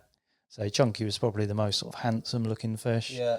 You know, you had sort of short, fat Uglo, you know, stumpy face, but they were all carp art fish. They were all unique. There was all them anglers that top of the tree that had held them and had to work for them, and it was as much, you know, what they meant and what they were as what they looked like, you know. If you were scanning through, you know, if you like, see Instagram these days, you were scrolling through, the modern carp angler would probably just scroll straight past them because it's not a scaly banger. Yeah, maybe. But them big old leathery jobs were the ones, and that's what I grew up on. And they got big, didn't they? You know, proper carp, naturally big, not just pellet fed in a farm and. Yeah. Nothing wrong with that, John. No. Nothing wrong with that. But it's longevity, isn't it? Them fish were still putting on weight when they were like in their 40s and 50s and got their best ever weights. You know, the time I fished it, them carp art fish, at one point there were 740s in there. Yeah, it's mad, isn't it? They all done 40 except Uglo and Baby O. I don't think Baby O got that. I think it got close. Don't think it went 40. Pearly got 41. All the others did. Obviously, Heather and Arthur both 50. So, they got bigger and bigger, even though they were really old. So, I had that privilege to fish them at some of their top weights. But, they were hard earned. So, keep going. You've caught there, you've had Chunky, that's job done, you've got your bite. What's next in terms of significance capture-wise? And again, it was almost a full year. October again. You liked October, didn't you, mate? Yeah, it's my month. Yeah. Is it? Always has been, mate. Yeah. Try fishing in May, mate. No. So, clubbing seals in the spring. I've always struggled in spring. Whether it's more a bait thing, I don't know. In recent years, anyway. Spring's all more singles and thingy. I tend to like to fish over a bit of bait, so whether that's why I don't do as well in the spring. Don't know like this spring mine, but keep that for another day. But springs can be a bit autumn they're troughing, aren't they? So eating up for not full of spawn, they're empty and they're proper natural weights, aren't they? So I love them, mate. Full of spawn, as heavy as they possibly can get, as muggy as they can get on bright ones. I don't care. I am not from the Yateley crew, mate. I'd have taken them all in May. So sorry, a year later was the next capture. Year later, October again. Yeah, so I obviously got the pellet thing sort of thing. Again, Little John had pulled off. He'd gone Bazil hunting. So we'd obviously sort of switched around, like he was now on the north. Fudgy was on the car park. He caught Bazil the year after I did, so he came later on that year. So I think he had it just before I had Junkie. So we were sort of quite sort of brothers in arms on there. Yeah. Doing stuff, bit of baiting in the spring. Obviously, living so far away, it was more weekends. He'd come up and sort of do. Fudgy was local, so he was able to bait the spots, try and keep it going. But again, it was October before I got another proper chance. And again, we were winding the farm up at that stage, so I was able to do sort of Sunday night. I think it was about then I'd started at Hinders, but I was only doing like a couple of days, like a Tuesday and a Thursday, I think it was. So I could we didn't have many animals left because we were winding it up then. So I could get up there sort of Friday earlier and stay to a Monday. So it just started to creep in a bit. Again, similar sort of thing with Chunky. I'd fished a spot in the gate, quite near the snag, but under the overhangs again. Crofty had been doing his thing further up that margin, close to the waiting man's, and he was getting them feeding. He had the big orange out of there, which hadn't been out for a while. But he couldn't catch Pearly. It was coming up, he couldn't catch it. I remember this time I got in the gate because he had been sort of sitting bivvied up in the gate and then walking around, but then he changed it. He was further up he felt he could catch them further up the other margin, so he was sort of camped in waiting man's, and he would just sort of stand for hours against the tree again, having baited it. Bit Little John S, but twice as tall. So yeah, he had extra height to see in the water. Yeah, and the gate was free. I sort of observed in under there before. Pearly used to sit, and the big orange that year, because they all had, like I said earlier, they had different places where they'd be happy at different times of the year or different years. And they used to sit in the back of the gate snag quite a lot, either the big orange or the baby orange. But Pearly, that was his favourite home. So yeah, I seen an area further down, close to the snag, and I had a spool of braid that I put on, because before obviously it was all mono back then. Yep. So I had some quite thick braid, and I put that on a spool just for bite indication, and obviously no stretch. It wasn't dangerously close, but the thing was, it was probably, I don't know, 7-8 foot up from the snag. So it was that kiting potential, a bit like the Copse Lake, that if they had any sort of stretch in the line, they could make the snag by the time you were on the rod.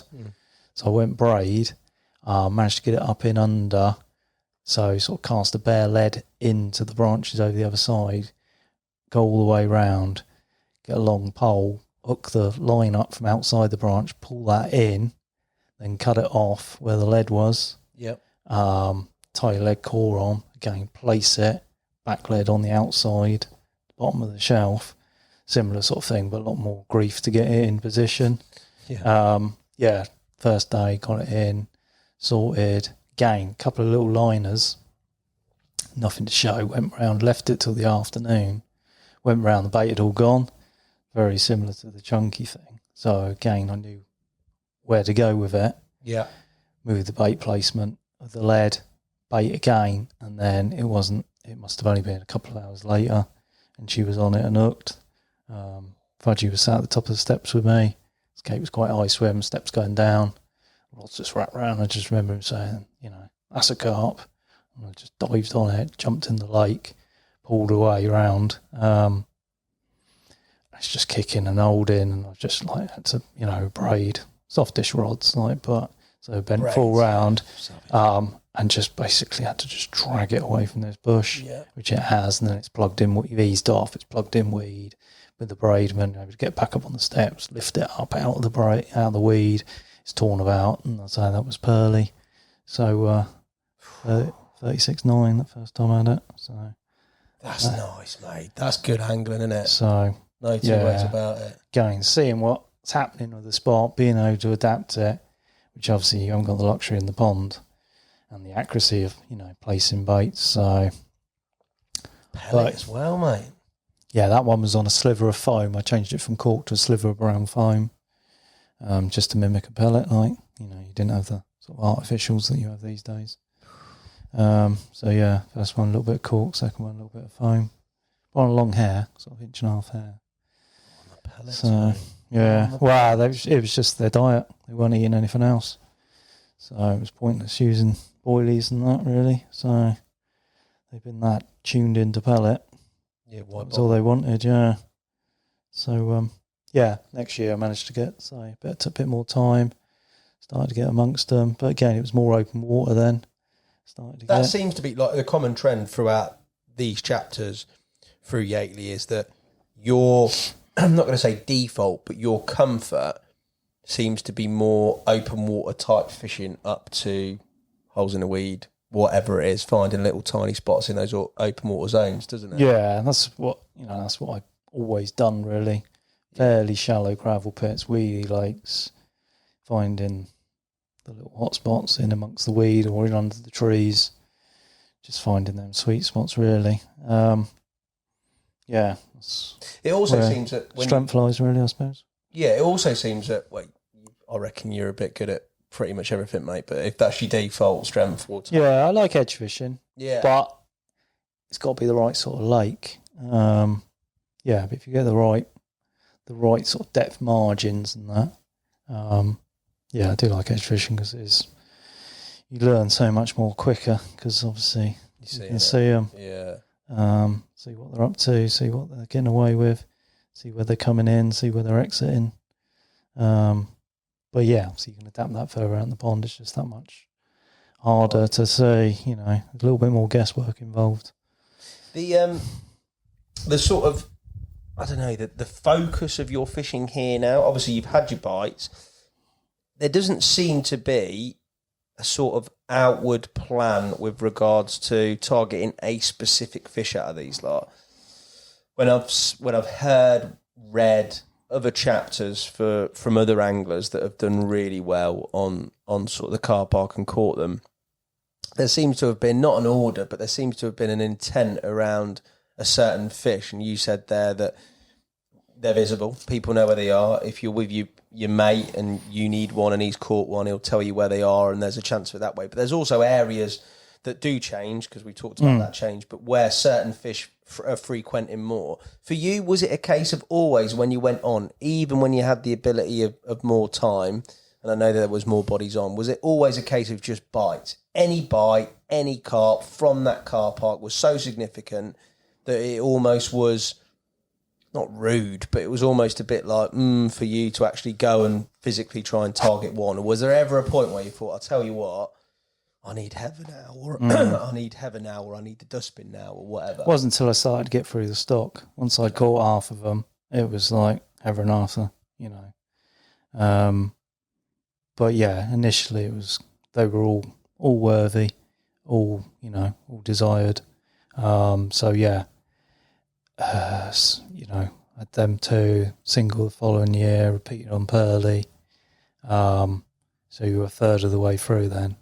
You've done well. And then you start to think, yeah. Next year was probably the most successful year. I had 5 that year. Admittedly, 3 were commons, but you can't I managed to get Big Orange and Uglow at the end.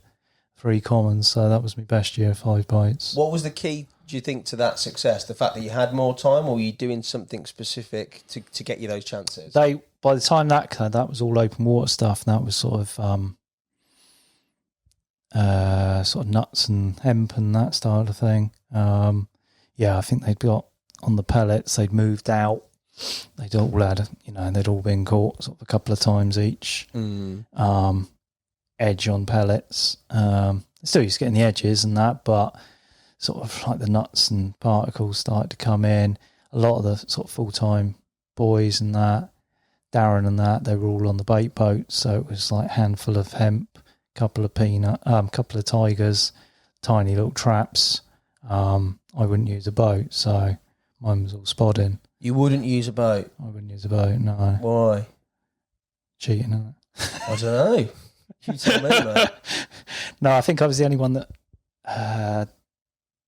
Daryl for a stage didn't use one on their he cast. Lee predominantly fished without a boat, but I think everyone virtually else to a man used a bait boat. So I didn't like them. Why? Was it cheating? You just told me about dropping one with a baiting pole on the deck. Yeah, but that's visual, isn't it? Not technical. Not you with your drones. No, it's not just a bit of you. No, I don't even like when, and that, I suppose it's testament to you with regards to the sort of strength in that belief, because clearly they've got an advantage with that. Yeah, and that advantage is a percentage increase in the chance of catching, and you're still not willing to sort of bend on that on the bait boat. Lewis was very good at one and feeling with the drops sort of thing, but I still don't think casting and feeling for a drop is a lot more effective than dropping from a boat. Yeah, if I had to cast, then at least I felt I was angling, and if I caught heather, I wanted to do it knowing I'd angled for it, not that I'd bait boated for it. So, my opinion, anyone can steer a bait boat to a spot and drop it. It's another thing getting that cast and getting it right. You know, do you think a lot of people are beg to differ, but just in my own heart, if I'd have caught heather using a bait boat, it wouldn't have meant, not that I'd catch it either way, but it wouldn't have meant half as much as casting to it, or actually going to the effort of placing a bait specifically off the rod tip. You know, people might say, "Oh, what's the difference?" But it's just that technology sort of thing. You know, I got a lake. I don't fish it very often, but they allow bait boats on there.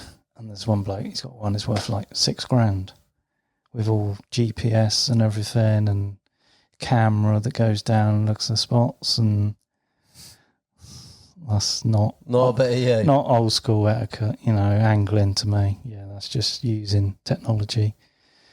People want to do that, and it means capture means something to them, then crack on. That's down to them. But it wouldn't mean nothing to me. It would be a hollow capture for me. But, did you see a significance in the use of, so for example, those boys boating and the sort of disturbance or the way the fish treated bait boats on there, and the way that the fish reacted to you spotting? Did you have to intentionally ensure that you were well ahead of in terms of fish, is you're not crashing a spom on their heads or whatever it is? Yeah, at certain times of day when you want to be baiting up, again, it's looking from the trees. Once they're in them weed beds, they're parked up, you could drop a bloody tank next to them and they ain't moving. They probably know it's going on, so it probably does put you at a disadvantage, but that's how I chose to fish it. I'd cast it and I'd spod to it. You know, it was them days, it was like little pocket rockets. Yeah. So it wasn't like big splashes, you know, hitting it on the clip, feathering it in sort of thing. It wasn't like a large spom going in constantly. Yeah. You could be quite subtle.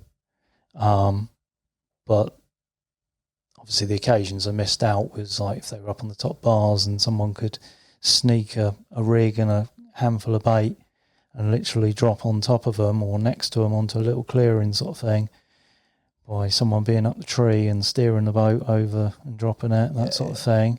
Yeah, to catch a fish, that was an advantage, but it wasn't an advantage that I was comfortable with, so I didn't do it. Bait-wise, you still putting in, you're still very much fishing for a bite at a time? You're not mass bait in certain areas? No. The only time I put quite a lot of bait in was when I was heather-only fishing, when I was boilie fishing. Because she was bait? Because at the time I thought, well, if she was going to go on, again, rightly or wrongly, went sort of down the redfish mill. Yeah. Route. Yeah, sort of shellfish squid, I think Gary used to me back then. Sort of bigger baits and sort of heavier boilie fishing to sort of, try and catch that one over the others. You know, she got caught probably more on a tiger nut than anything else in her life. But then she'd been caught on it a lot of the time. Going back in time, you know, a redfish mill was what she always used to have. So it's like with stuff going full circle all the time. that's what I chose to use. And so I got Dustbin and Chunky on the last day of the season, 1 year after a year blank. Using that one. Yeah. Dustbin's the one, mate. I like Heather's brilliant. I'd have taken any. Mate, Lee had Heather that morning. So what a spell of time that was last day of the season. Yeah, March the 31st. Yeah, he had Heather early doors. Out the gate, I was in waiting man's. So it was just down the margin, same sort of area I caught Pearly from, a little bit further up from the snag, I think. He caught it from. He had to have a first thing. I think it was high 48s, maybe 48, 14, 49, I think. He went on to catch it over 50 a couple of times. And I'm not bitter. Lee used to take me fishing as a kid, so yeah. We'll let him off. It's all right. We'll let him off, but the Dustbins, mate, that's a capture. Yeah. That was proper shout as well. Yeah. 3 o'clock in the afternoon. We'd done the Heather pictures in the morning.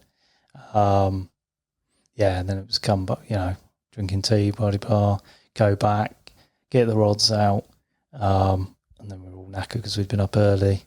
So I was in waiting man's, Benny Hamilton was on Trumpton's, Monkey was in the beach. So you're all within 10, 15 yards bivvies of each other sort of thing. Said, just going to have an afternoon snooze, like we're all knackered sort of thing. So got the rods out. And again, I'd consistent with the spot just until I got the absolute crackdown. Which again, same with single before, in the same swim, the same spot, unless that lead landed like it was landing on rock. It wasn't the one. Got the cast sort of thing. I was using boilies then. So yeah, it was a slightly shorter spot I'd caught the big orange from and single, which was the same spot. I had one on that spot, but I'd found another spot a little bit closer. I'd seen a fish show there in the past, and found a little tiny spot, and you'd be chucking the lead. It was only literally 30 yards, and you'd be casting the lead, and it looked like it's landing in exactly the same spot every time, but it'd go down, dun, dun, and you think you're landing in exactly the same spot, and then all of a sudden it'd be crack. Leave it. On the rest, Rig-wise, where have you got to at this point? Pop-up still? I was using pop-ups then. I was using, I don't know if you see, I used to call it like 90-degree rig, which is a bit... No, explain that to me. Basically, you tie the hook on, you put 2 double-up pieces of stiff link through, and then double it over the bend of the hook. Yes. So it's hitched on, so it goes at 90 degrees. Yeah. And then you'd put the boom with a tiny swivel onto the double up bit, and I had a tiny little bead above it just to stop it riding up. And then I used to put like a small olivet onto the doubled up bit, knot it and blob it so it can come off, so it can rotate all the way around. So it was a similar principle to the withy pull, and that the angle of the hook was sitting there. You didn't have tubing on, so it was a little bit more minimalistic for the fish to see. The hook would be shielded by the pop-up as the angle it sat on, and it was very low line pop-up, so I was literally sitting sort of an inch off the bottom. I've done well on that for a couple of years. So. I remember you putting that in a magazine. Yeah, I did. Yeah, I've seen that. As an impressionable nipper and thinking, there's a bit going on there, boy. Yeah, a lot of people used to like, what the fuck's going on with that? It was different, wasn't it? But yeah, and I caught a lot of rare uns on that. Pinge and fox I caught quite a few on. Used it afterwards, and used to trip up the ones that didn't come out very often. So just goes to show, normal rigs they're getting away with. Yeah. So sometimes you can, if you can make it awkward for them to eject, or once they're pricked. Because the thing is, as soon as they're pricked, as soon as they move, it's just pulling in more and more because it's wrapped around their lip. They ain't got the freedom to be able to blow it out. All they do is, as soon as they blow the bait, it just helps drive it home all the time. That's the only thing that can move is the bait on the ring. So it should, in theory, it just drives it even more home. It's just like hammer it in a nail head, like knocking it in. The more they squirm with it, and then hopefully they rip off. But so the dustbin absolutely melted off at 3 o'clock that afternoon. It's gone out, plugged out into the weed bed sort of thing. Ben heard the take. Monkey wasn't up. Ben come to the take. He heard it. And then we just, got it moving, coming in. It's just waddling about. Still a bit of weed on there. Backwards and forwards. Ben's lifted the other line out of the way, stuck it in the tree, got it in. I've got like Boom 80 wellies on sort of thing, ski techs or whatever. And it's come in. I've seen him going to net it. And as he's netted it, the tail's hanging out over the drawstring. And I've seen that tail.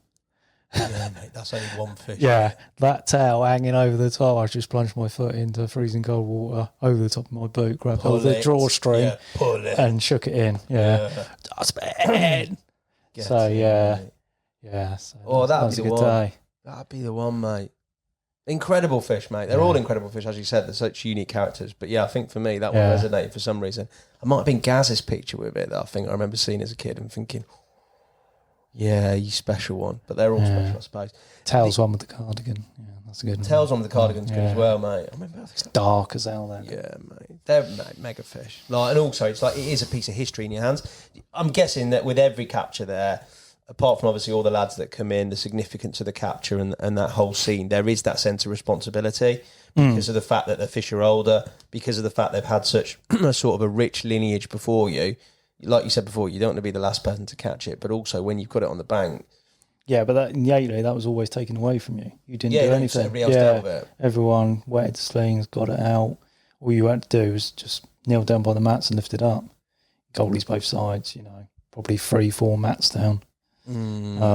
Yeah. Mega. So, that was all taken away from you. Do you retain that? Do you retain those moments, or do you just is your head just a complete and utter mess? Oh no, I still remember them, mate. Yeah, I still remember all that. Yeah, good. So I like that. So you've had those captures, you've had that run, you've talked about obviously this pop-up rig, you've talked about the fact that year you've managed to put a few together and things have gone well. Well, I didn't because that was the first bite of the year. But was that the year after that 5 fish hit? Yeah. Okay. Yeah, I'm starting to struggle. I think I'd started because back then I used to have a gold card. So I used to have access. I used to do a bit on like Road Lake. Yeah. Did a bit on there. And that's around the time I got together with my missus. So time started to become more of a premium. Schoolboy era. I would change it. So yeah, at that time, but yeah, I say that was last night. Obviously we all had to be off the following morning. I was out of really buoyant pop-ups. So I literally, because it was on a ring, took the stop off that one, put a new rig on, slid that one on, and then 11 3/4 hours later, I caught Chunky on the same pop-up. Wow, mate. That's mad, isn't it? On the same spot. All that meticulous. And again, it came in the same, just wobbling, heavy, wallowed in the thing. Again, it was a bright moon, so I can't remember whether it was a full moon or not. It was a bright moon. This big one, I was just walloped over on the surface, and I'm thinking, Arthur? Yeah. It looked quite light, and Arthur didn't fight. Again, he was a plodder and a wobbler. Got it in the net, and I say, it was chunky, so it was a repeat. But yeah, brace of 40s, so that was a special day. That's a mega day, yeah. The Heather and Arthur show, obviously. No show. No, exactly. Yeah. I'm not going to go. Yeah. Obviously, the crosshairs are sort of aiming towards those two. Everything else, pretty much, has been ticked off. You talked about heather fishing, bigger beds of boilie, redfish meal, open water. Heather spots, yeah. Heather spots. Did you feel close to any of them? Did you have experiences of like, well, this is definitely off? What was the sort of rundown with regards to you honing on those two, mate? Obviously, the closest was when I lost her, but that was on a tiger nut. Did you definitely lose her? She didn't get a tear in her mouth for no reason. Oh, no, don't say that, mate. Yeah, I got cut off. So she had leg core and about, I think by where the stop was, I think I lost about 6 inches of line. So it was that close, either a longer leg core leader or a slight angle of the spot, because I'm sure there was like a little rocky bit that I was fishing behind, a little lumpy bit. Oh, no. And then, rock hard thing, Heather's Table, as it was known as. Yes. But Towered caught her 2 days on the Saturday. Is it Saturday? Friday, I think. Friday or the Saturday. Towered caught her out the dugout, which was up the opposite end. Yeah. 48-2. Done the photos, Bardy Bar. He caught it on a redfish meal sauce. Sauce, exactly. So that time, 6 o'clock in the morning, 48 hours later, I have had an absolute one-noter, absolute rod just jumping in the rest, locks up almost, but screeching. Johnny Mac walked past behind me and he was just like, jaw down, it was just like melting off of Heather's Table. I pulled into the rod, couldn't get the rod fully up, it's just flat rodding me. Gone about 20 yards and then suddenly the line's parted. With the pressure, I've turned around, John's looked at me and it's just nothing you could have done, mate. It's just nothing you could have done. What'd you do in that moment? And it's like, I was pretty distraught at the time. This was end of June that year. So I think that was probably the first bite of the year, I'd have said. So this was, I can't remember, it was my 3rd or 4th year on there. Anyway, I'm not thinking. I've got up the tree afterwards. A couple of fish have come in. Arthur's come in. He's looking fine. Can't be that. Arthur couldn't swim that fast anyway. So no, it wasn't that. The only ones it was likely to have been would have been Heather, potentially Dustbin, Single, or one of the oranges. The others didn't particularly go. But then Hampshire Graham lost a fish later that morning. But I think he lost can't remember if the hook link parted and he just lost the hook or it was a hook pull. But then later he see the baby orange in the gate snag close to where he was fishing, sulking. Yeah. And it was that sort of thing. So I thought, well, he's probably lost that. Don't know what I've lost, but it can't have been Heather because she's only been out 2 days before. But it was a Heather take, a Heather scrap, and off a Heather spot. Anyway, a month later, I've got the news. Johnny Mac's had Heather. She's lost a couple of pounds, down to 46. All sorry for herself, and she's got a big tear in her mouth. And I've lost a hook link and a leg core leader. And nothing else had been lost. So it was a slim chance Hampshire could have had it, but I don't think it was. So that would eat away at me, mate. Especially when you got Lewis taking the piss. Well, there's that, which is almost in a way is like, I know it's horrible. Try not to hit him, you know. But almost in a way, it's a bit like, it makes light of a flipping nightmare situation, doesn't it? Yeah. On a tiger. Did you say it was on a tiger? That was on a tiger. Back then, yeah. Oh. Yeah. Arthur? I don't think I probably ever hooked Arthur. I lost one in the chair once that done me down, which I think might have been the baby orange she was skulking about the day before. I got a rig in, but could have been one of the commons. It took me down into the trees. I got it back and then it bumped off. So potentially I might have lost baby orange, which is the other one I didn't catch. Unbeknown, unless Arthur quite often gave like a tench bite and a thingy. So a couple of times I hooked something and I thought tench, and then suddenly you think, oh, and then it's off. Unless some outside chance it was one of them. But yeah, but I couldn't say that I'd ever hooked Arthur. But I'm 90% sure I hooked and lost Heather that day. But. Was your the reason that you stopped because those fish went? Yeah, it was one, a time thing, two, a money thing. And So when I got together with Lynn, obviously we had 3 kids. Money-wise, after we moved in, and then I proposed, and then we were looking to get a house. Yep. 1,500 quid for a gold card. They'd been putting it up. When I first got a gold card, it was $1,000. Yeah. Then suddenly it was 1,250. Correct. And then it was 1,500. You had a lot of Mecca venues. Yeah. But you can only fish one at a time. Of course. So at that time, it was like, I've caught all these, potentially lost Heather. Am I going to stay? Initially I started 4 on 4 off, and then I went 5 on 3 off.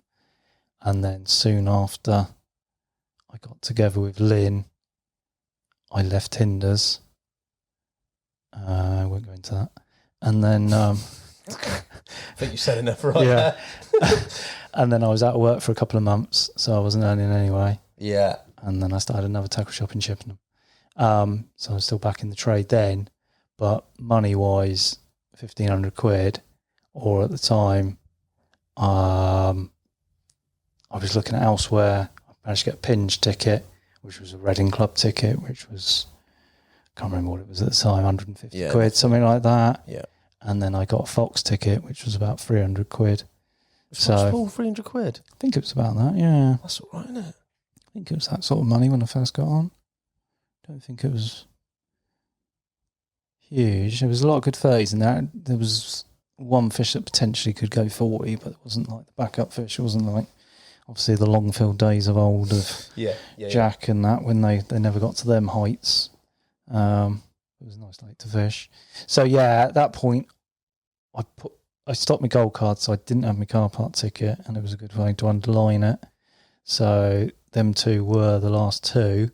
But then a couple of years after, I had sponsors at the time, and I needed to be catching a few more. So the car park wasn't the place. But then a couple of years later, I just come to the decision that for me, I needed Heather on my CV. So I managed to put my name down. I managed to get a car park ticket. So I thought, I'm going to go back for her, just fall out for her, catch her for me, not for no one else. Yeah. And she died on the opening day of the season. It weren't meant to be, was it? No. She weren't known as the bitch for no reason. Well, there's quite a few people that have similar stories. Yeah, I was at Pinge and Lee rung me and he said, I've got some bad news, mate. And I'm like, oh, she's been out already. No, she's dead, mate. She's out forever. Yeah. She's in a hole.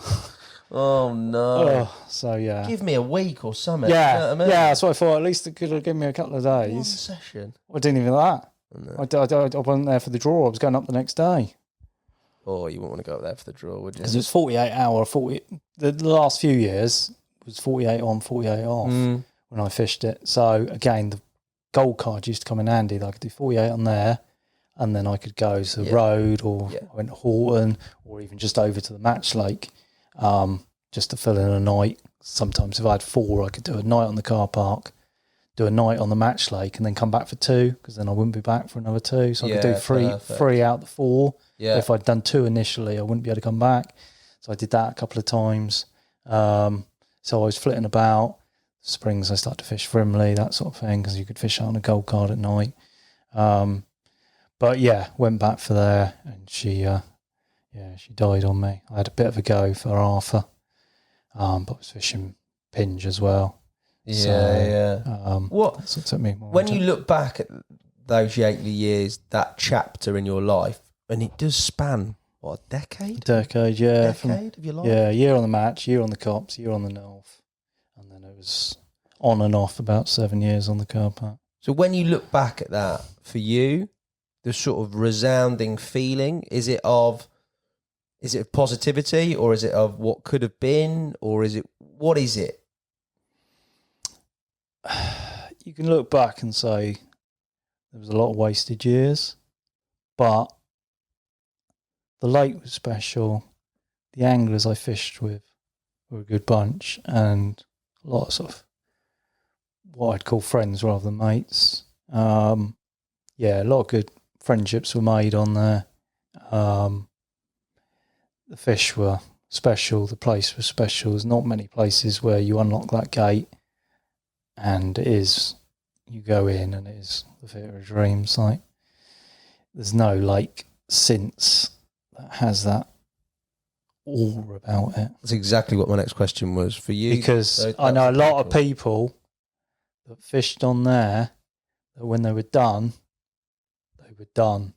because they couldn't go anywhere else and get that buzz. Mm. They tried, Darren that used to go, Dinton and that, Fudgy as well. Darren hardly fishes these days. He got back into it a little bit and he caught them all bar Heather. He was full-timing at the time, but he caught them all. He went through and he had all of them bar Heather. Fudgy caught all of them except for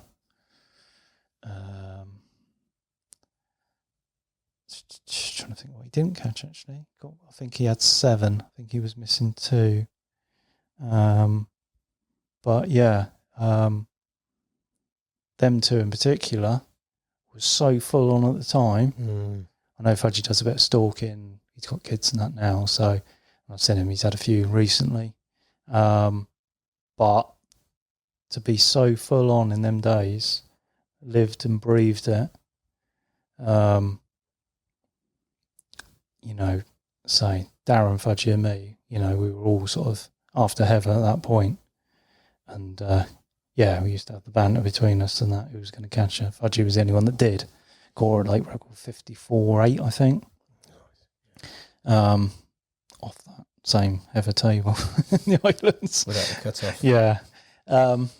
But yeah, it was people like that was so intense when they tried going elsewhere. They just couldn't do it and they just stopped. What made you carry on then? What? Because obviously something in me, stubbornness, whatever. Do you think? Did you struggle with, like, you talked about Pingewood, you talked about going on to there afterwards and sort of a change in circumstance with your life and the missus, but realistically, when you roll up onto a new venue, the Yateley chapter is closed, that feeling, is that of going through the motions? Is that the same? No, you still got whatever the biggest in the lake is. There's that one to catch. It's you still got them targets. You still got that hunger in your belly to go and catch them. A lot of the lakes, be it the people around it, and certainly recent years, I try to keep myself to myself when I'm fishing anyway. But that whole camaraderie of Yateley is never going to be repeated. It was sort of special and quite unique, but I'm happy enough to go somewhere where I don't see a soul, and it might not be the biggest fish in the world. People might not know of it, but I'm happy to fuel my fire to go and try and catch it. And as long as I'm enjoying it, does it matter? No, it's interesting. No. You seem to have done pretty well at like compartmentalising. It's probably an age thing. I haven't got the motivation to a certain degree, but I haven't got that motivation and hunger and time, I suppose, to go at it hell for leather like I used to. But if I can go somewhere and I know there's a big one in there that I want to catch and I catch it, then obviously I've achieved what I wanted to. It's still giving me a buzz. It's still giving me, I'm still sort of racing to the lake after I've been home. But try and fish these days, sort of quieter venues where I don't have to get into bucket races, and sprinting hell for leather with trawler man up the curly bank trying to get the swim and, done that before, barging each other as you run in to try and get a swim. Been there, done that. Tyres, mate. Yeah. Puncture-proof tyre on, that's you said, you referenced there Pingewood in moving on to sort of Pinge and the Brute chapter. That chapter, which was a brilliant capture in itself, it's a significant fish. A lot of people have talked about it as well before. But did you feel that was a bit of sort of, I don't know, redemption? Like, you've got a target, it's the big one in that lake, you've caught it, coming from the close of the chapter of Yateley, or was it just completely fresh for you in terms of it didn't have any link to that story? You said there you felt like not a responsibility, a sort of a need to have Heather in your CV, to have that sort of target, big fish, top of the triangle ticked off. Did you feel the same when you moved on to there for that, and a bit of redemption when it happened, or not? Obviously, the brute, again, wasn't the most stunning of fish, but it was an old history fish. Yeah. And at that time, it was slowly getting bigger, and my PB was still Bazil. Biggest carp fish I had was the big orange at 45, single at 44.9, chunky and Dustbin over 40 pounds, but it was still Bazil. And, when I caught the brute on my third year, it was 10 years and 1 day to when I caught Bazil. So I went a full decade before I caught a new PB.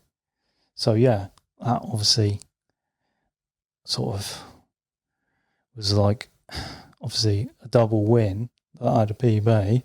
Admittedly, it went £50 after that, but I think it might. Crofty had it £50 the autumn before, but that summer before I caught it, there was a big sort of algae bloom, right, and all the weeds sort of died off, and it was. Yeah, and the fish went back a little bit. I think Sean Leverett had it at sort of 44 maybe, which was the lightest it had been for a while. So they were obviously oxygen-wise struggling a little bit.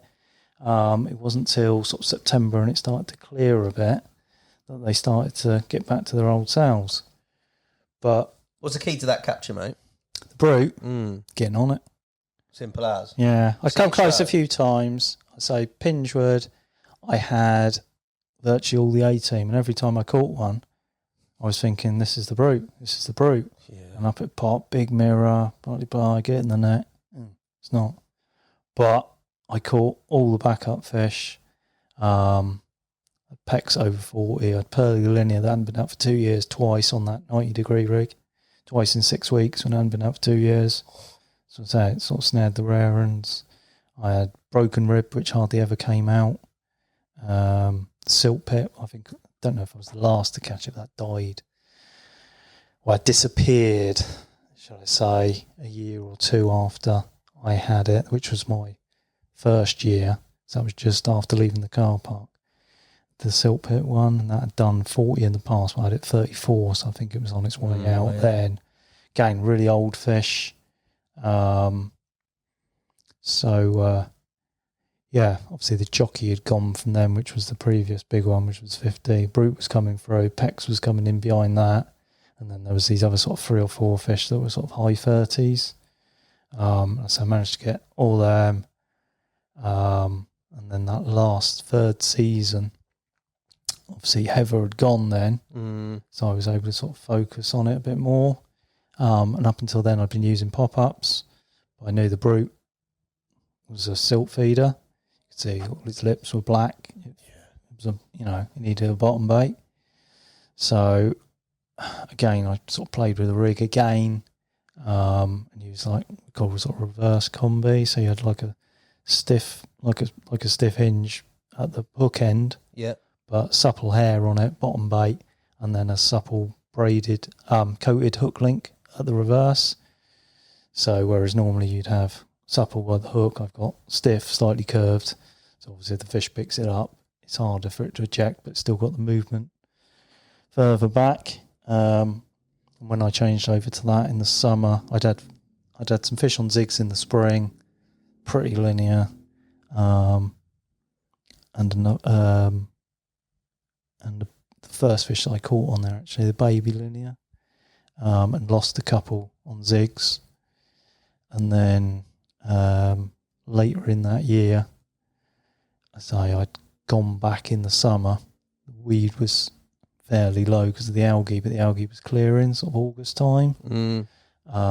Put quite a big hit of bait out off motorway, which was boilie and particle, and had the toad the next morning, which was one of the group of fish that I hadn't caught. basically you had like brute, toad, cluster, ones I hadn't caught, which were known more as the sort of bait fish, and I hadn't caught them. All I'd caught, most of the ones I caught were like the rarer ones. Though I was using boilies, but whether it was the pop up or the rig, I don't know. But I changed to a bottom bait, changed over to this rig.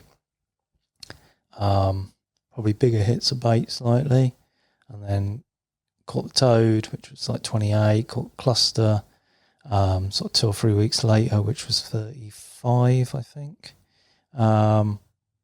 So the last one I had to catch really was the brute. Again, but the week I caught it, I was fishing the slipway, seen a fish show up in the top of the bay, but I also see one show pretty much on the back of me area. Right. Slipway had good form of the brute, so it's like, do I stay there? Might get that one. I knew Richie was further down. He was on about moving at midday. So before midday, I quietly wound in without him seeing, legged it round because I wanted to have a look in the bay before he did. Yeah. Because I'd say fish show up there, walk round onto the end, the motorway bank, in the trees where you would normally expect to see them. Couldn't see anything, and as I've got down the tree, started to walk away, and for whatever reason, because you couldn't hear a thing because of the drone, this was like 11 o'clock on a weekday morning with a tracker, and you're sort of 20 yards from the hard shoulder. So noisy, you don't hear anything. Some reason I've stopped, turned round, and there's just ripples where a fish is shown. Well, there's definitely one here. So I've gone back round, got up this spindly climbing tree to have a look, and I've seen 3 or 4 fish circling out in the bay. One of them looks pretty big. Right, so got down. Only thing I had on me was clothes, like, so I've took my hoodie on the swim. Yeah. Gone back round with that gingers coming round. I said, oh, can I have a go in the bay? Can I have a move? So he's like, oh, right, I'll leave it alone then, like. So he's gone past and gone looking up the other end. So got the gear around there, got up the tree, and could see this group of fish a little bit closer in. Got back down, got my binoculars, which were polarised. Hampshire Graham had got for me when I was on the car park. Nice. Back up the tree, trying to get in position with the, not falling out the tree, glasses on top of your head, polaroids on your face. And focused in on this fish, and obviously the unique shaped head, you could see which one it was. Yeah. Right, so she's here. Now I've got to get a rig in. So again, going back from the old days, Copse Lake, watching them, just waiting, getting the rigs ready. I managed to get one over, poled over to the far margin where I'd seen the one show, which I knew the brute would come off. Crofty'd had it off there the year before. So sent it over into the trees. Again, washing lined it up, tip up. Got that one set, come back. Fish is still in the bay, but they've drifted out into the mouth. So, all right, get my middle rod. I knew there was a silty area sort of halfway across the bay. So I've chucked the float out long, well past over to the far margin, wound it across the surface, lowered it down. Got a nice sort of 6-8 foot pull back, let the float up. Done the same with the lead, but I actually put a smaller hook bait on because I was going to catapult 15s. I'd been mainly using 20s, I think. So I had some 15s. I thought, I'm going to have to catapult them out. I used a smaller bait and I tipped it with a bit of fake corn. That was the only time on there I did. Put a 3-bait stringer on. And I don't think I've used a stringer ever since. Yeah. Put a 3-bait stringer on, cast it, just past it, pulled it back to the float, dump. So one cast, both of them out of the area, back up the tree, fish are still out in the bay, catapulted 20 baits out sort of thing, back down, got the other rod ready, in which case they ghosted into the bay then. So I thought, well, I can get one out in the mouth where they were sitting before. Stuck a float out there, found a spot. Wasn't so critical sort of thing. It was a bigger, clear area, but I thought the other 2 were the ones that was going to go. Anchors, yeah. So put a rod out there, and then again, sort of up the tree. Yeah, it's all clear. They're still about. They look happy. We haven't spooked them. So just sort of sat through. Even I think Lee come down and paid me a visit because he was fishing at the time. Sort of relayed the story to him that I'd seen it. And he's like, "Oh, it's another ever, mate. You catch all the stock, but you ain't gonna catch it." Oh, thanks, mate. Brutal, yeah, mate, yeah. It's like, oh, for fuck's sake. So anyway, gone to bed, got up about 7 o'clock. Had a couple of bleeps. Looked out on the middle rod. This fucking coot popped up. Oh god! Just the washing line, the middle rod. No, this was out in the middle of the bay on the sort of siltier area, and so I think. I got that fake bit of corn on. I got hard bait on, hard bottom bait with that fake bit of corn. It's not likely to pull it off. It was literally extend the hook link up, drop it down sort of thing.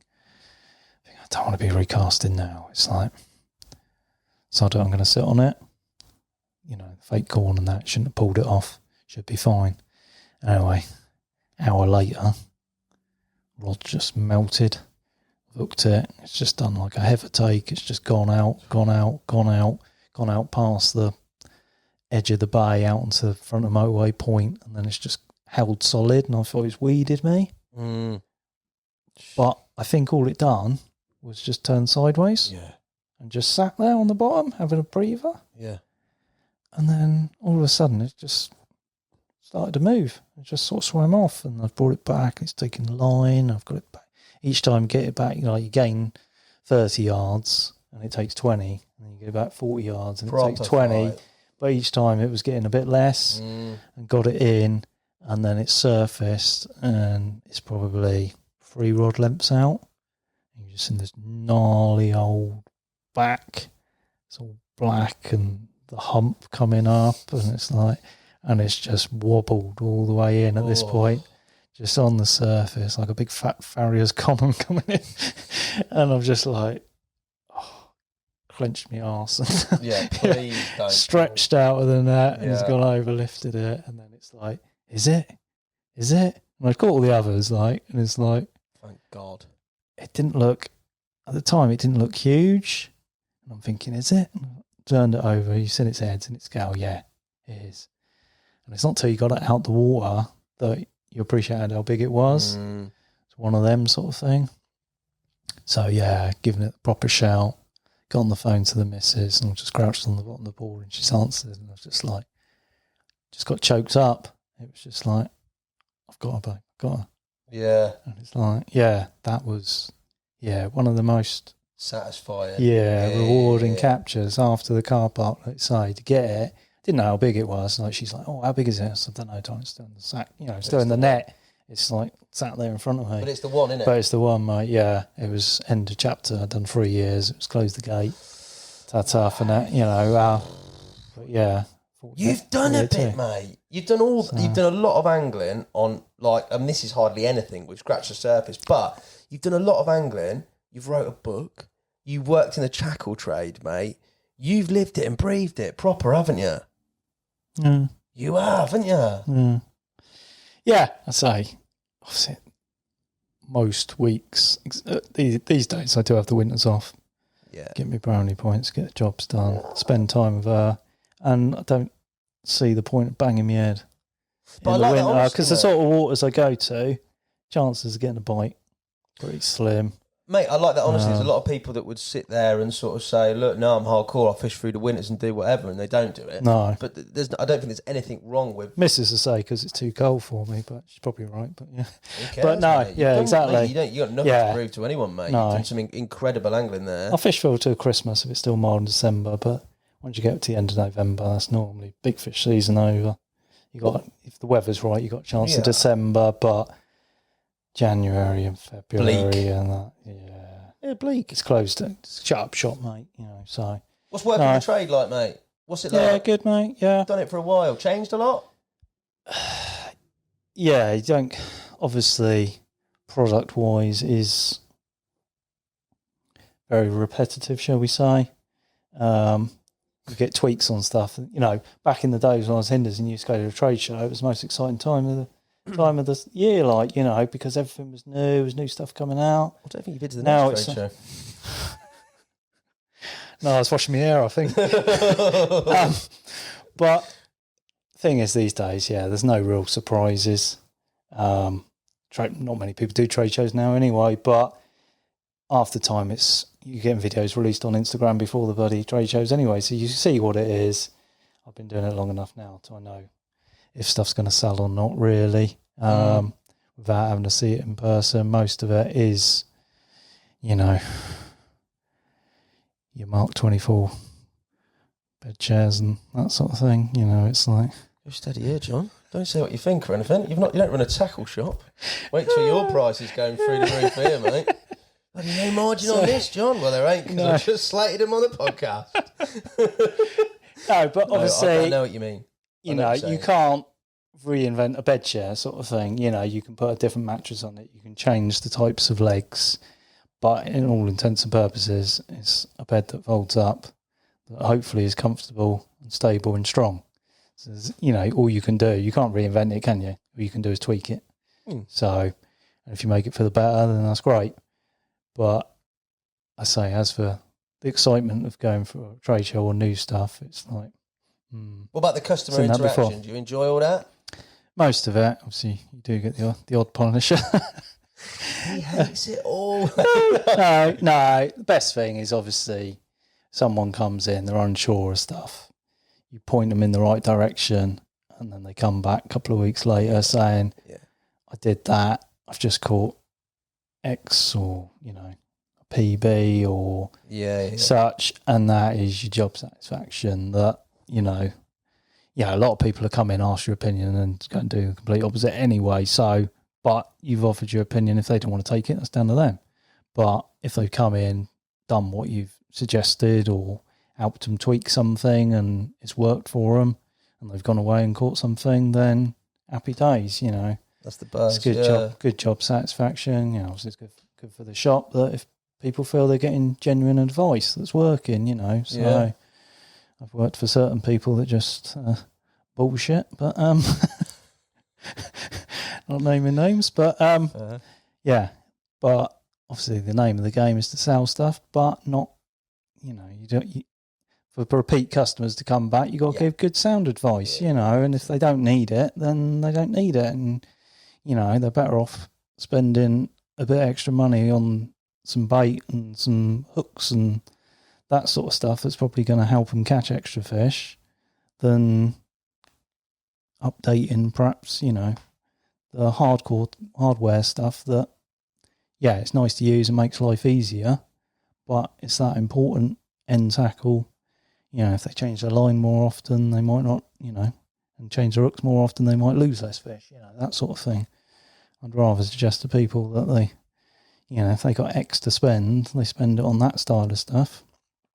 Or the ones that come in, want an unhooking mat, and you say what you want, and they say like the cheapest.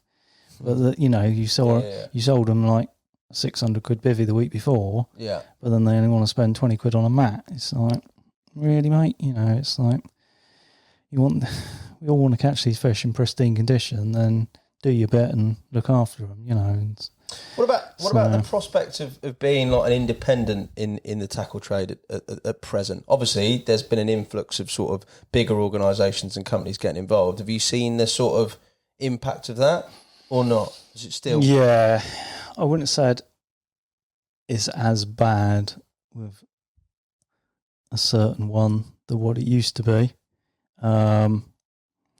Obviously, everyone's got different... Each company is... sells differently. Some put all shops on a level playing field.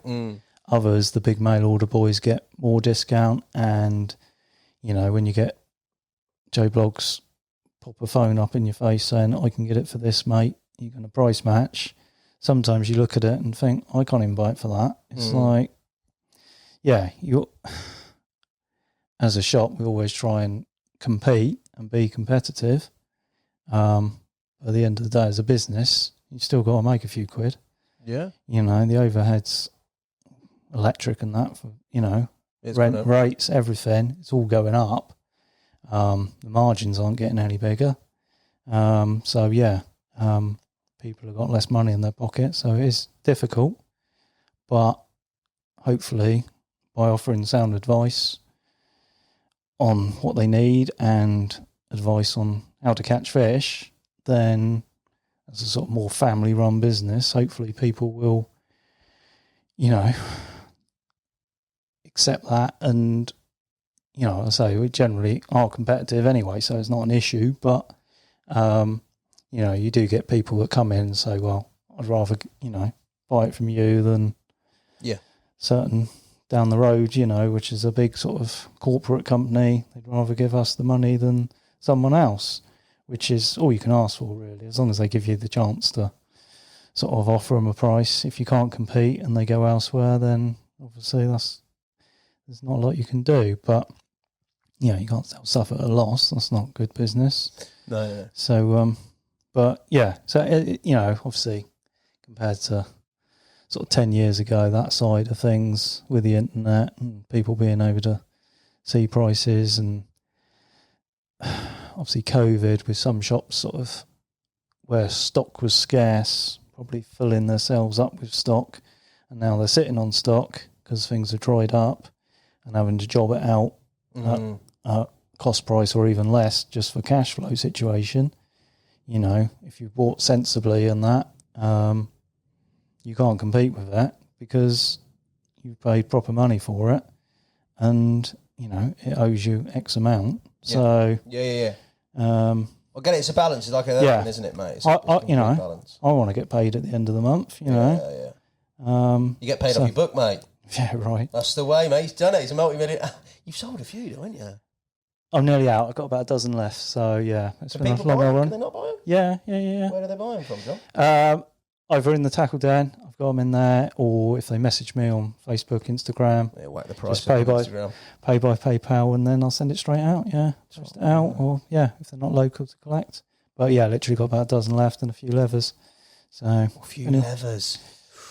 Yeah, probably got too many done at the time. Well, the thing is, people don't collect like they used to, where you'd sell out with levers straight away because there used to be X amount of people that collected. Maybe people just don't know, mate. No, they do. Yeah, well, we'll see. Yeah, I'd say nearly sold out, but yeah, so it's not long haul, but yeah. 20% commissions, probably not. No, but that's great news. I can get in touch with you. Something I'm glad I've done, and it's something to look back to. It's a recollection sort of thing. And I say I did have a flick through last couple of days just to get stuff in order of events for this, knowing what you'd sort of asked me. So it's a good point of reference. Hats off to anybody who does it, mate. But also the fact that there is so much substance behind your fishing and what has been your life in it. Yeah, I think it's about 20 years of angling in it. So mad. Future, talk to me. Obviously, a lot of your fishing we're not going to talk about because you're currently doing it and you're sort of relatively sort of local and on the sort of on the road to catching your type of fish and what you want to do. Continue to work tackle trade, continue to sort of carry on finding that buzz for it, and I don't see any change really. Any European craziness? Never appealed. No, it was always the point of if I had a week off, I'd want to be fishing for heather or something rather than going off and catching something that wouldn't mean anything to me. A bit like the boat sort of thing, it's got to mean something to me, otherwise what's the point? So just fishing on places, trying to catch the biggest whichever pond I'm on, or a particular look of fish that I want to catch. As long as the missus is happy to let me go, I'll keep on going, doing me bit. Media commitments, filming, anything like that in the pipeline? Not short term, maybe something long term. Just get on those sticky boys and get them filming you, boys. Come on, boys. So having the right venue, but never say never. But at the moment, just doing my own thing, trying to catch the odd big one every year, and enjoying it, mate. So apart from a shocking sort of early part of the podcast in terms of your private license, maybe going back to think about that, I've thoroughly enjoyed, mate, sitting here talking to you, reminiscing about Yateley, and just generally your sort of such concentrated periods of time at the very top of it all, mate, in those sort of glory years. So thank you very much, mate, for talking to me. Before I let you go and we get out of this beautiful lodge with 30-pounders crashing to the side of us. Thanks to Miles for letting us use it. Shout out Gibson, thank you, mate. I've got a quick fire few questions for you, mate. All right? God, not prepped on these, so you ready? Yeah, go on then. Don't give me the roll in the eyes and the head, mate. You got the Claridge eye roll. This is where not bad worse than that. This is where the old humour and wit come in. You see how dynamic you are. Yeah, go on. If you could go back, choose one, Arthur or Heather. Which one are you having? Heather. Straight up, no hesitation. Yeah. Yeah. Fair dues. I think your rig's still in it. I'm joking. Yeah. Just change my main line. Yeah. Yeah. Just tell you not spare. It wasn't the knot. Yeah, that's what you say. It went 6 inches above, honest. No, I'm joking, mate. Drum and bass or country and western? Mash up. Mash up? What is that? Dolly Parton meets drum and bass? Yeah, that'd be quite That's groovy, the first time anyone said that. Good answer. Okay. Best and worst thing about working in a tackle shop? Best thing is, like I say, when you get someone come back and they're buzzed up because what you've advised them to do, they've caught. Yeah. Worst thing is, I don't know, perhaps having to listen to some old fella going on about catching a few bleak and a few, bleak being the operative word on the river and telling you the story over and over again. So that, nod and smile sort of scenario, yeah. Be polite, but yeah. Nice. Yeah. 3 celebs you'd take fishing, mate. They can be past or present. They don't have to be from the world of angling. You can branch out. I would say certain females, but that'd get me in trouble with That's all right. Let's go listen to this. Well, yeah, maybe. Don't know. Okay. Play safe then. Depends if she's struggling to get to sleep. Safety. Struggling to get to sleep. Celeb-wise, probably someone that's fished before, so it's not someone...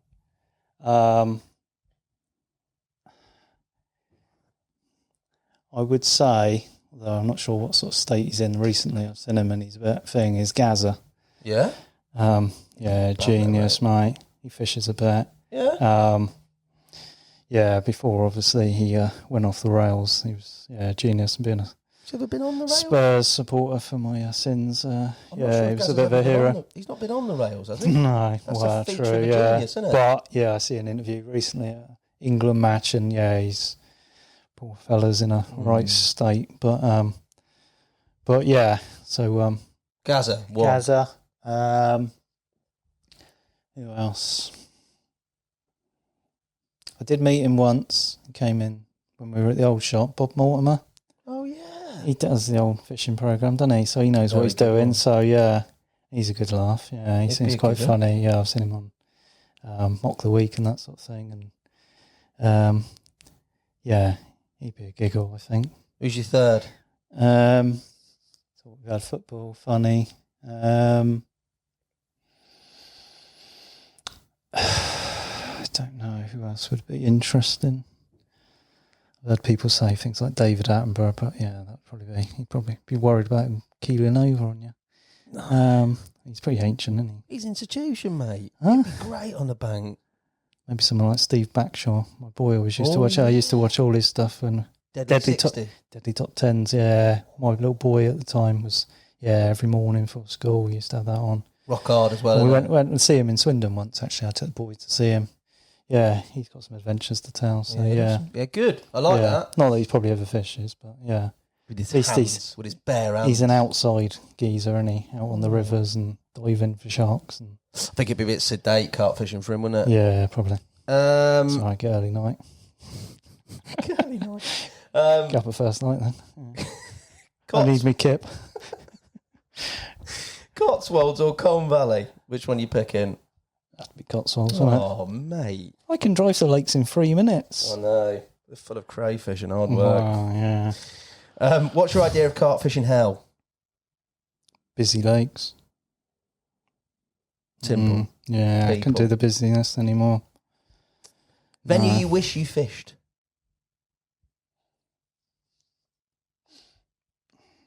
Raisbury. Nice shout. You still can. It's Colne Valley. Ain't got Mary in it anymore. You say that. Yeah. You do, has it not? Yeah. Mary minus the pikeys. Yeah. That's why I didn't bother at the time. Maybe Was it? Yeah. I know.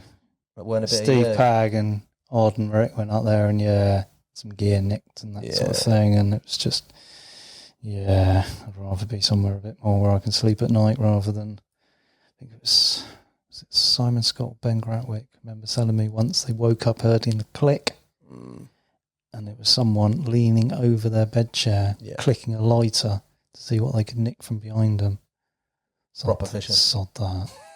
Mate used to do with a baseball bat. Yeah. I think you're all right now, though, mate. Yeah. Quite secure now. Only fish for wrong uns or never go carp fishing again. Go barbel fishing or something. No, you can't go fishing again. You said no. Oh. All right, I'll change the question because I never go carp fishing. Can't go fishing again. Only fish for wrong uns or never go fishing again.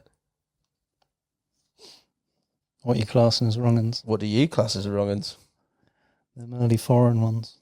Them early foreign ones. Only go fishing for them early foreign ones or never go fishing again.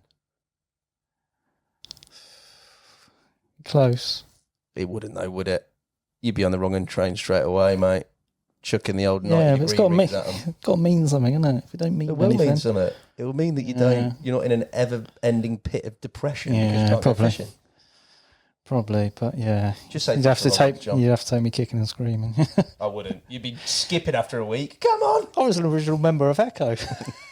That's long gone, mate, when this question came in. Chili will burn me.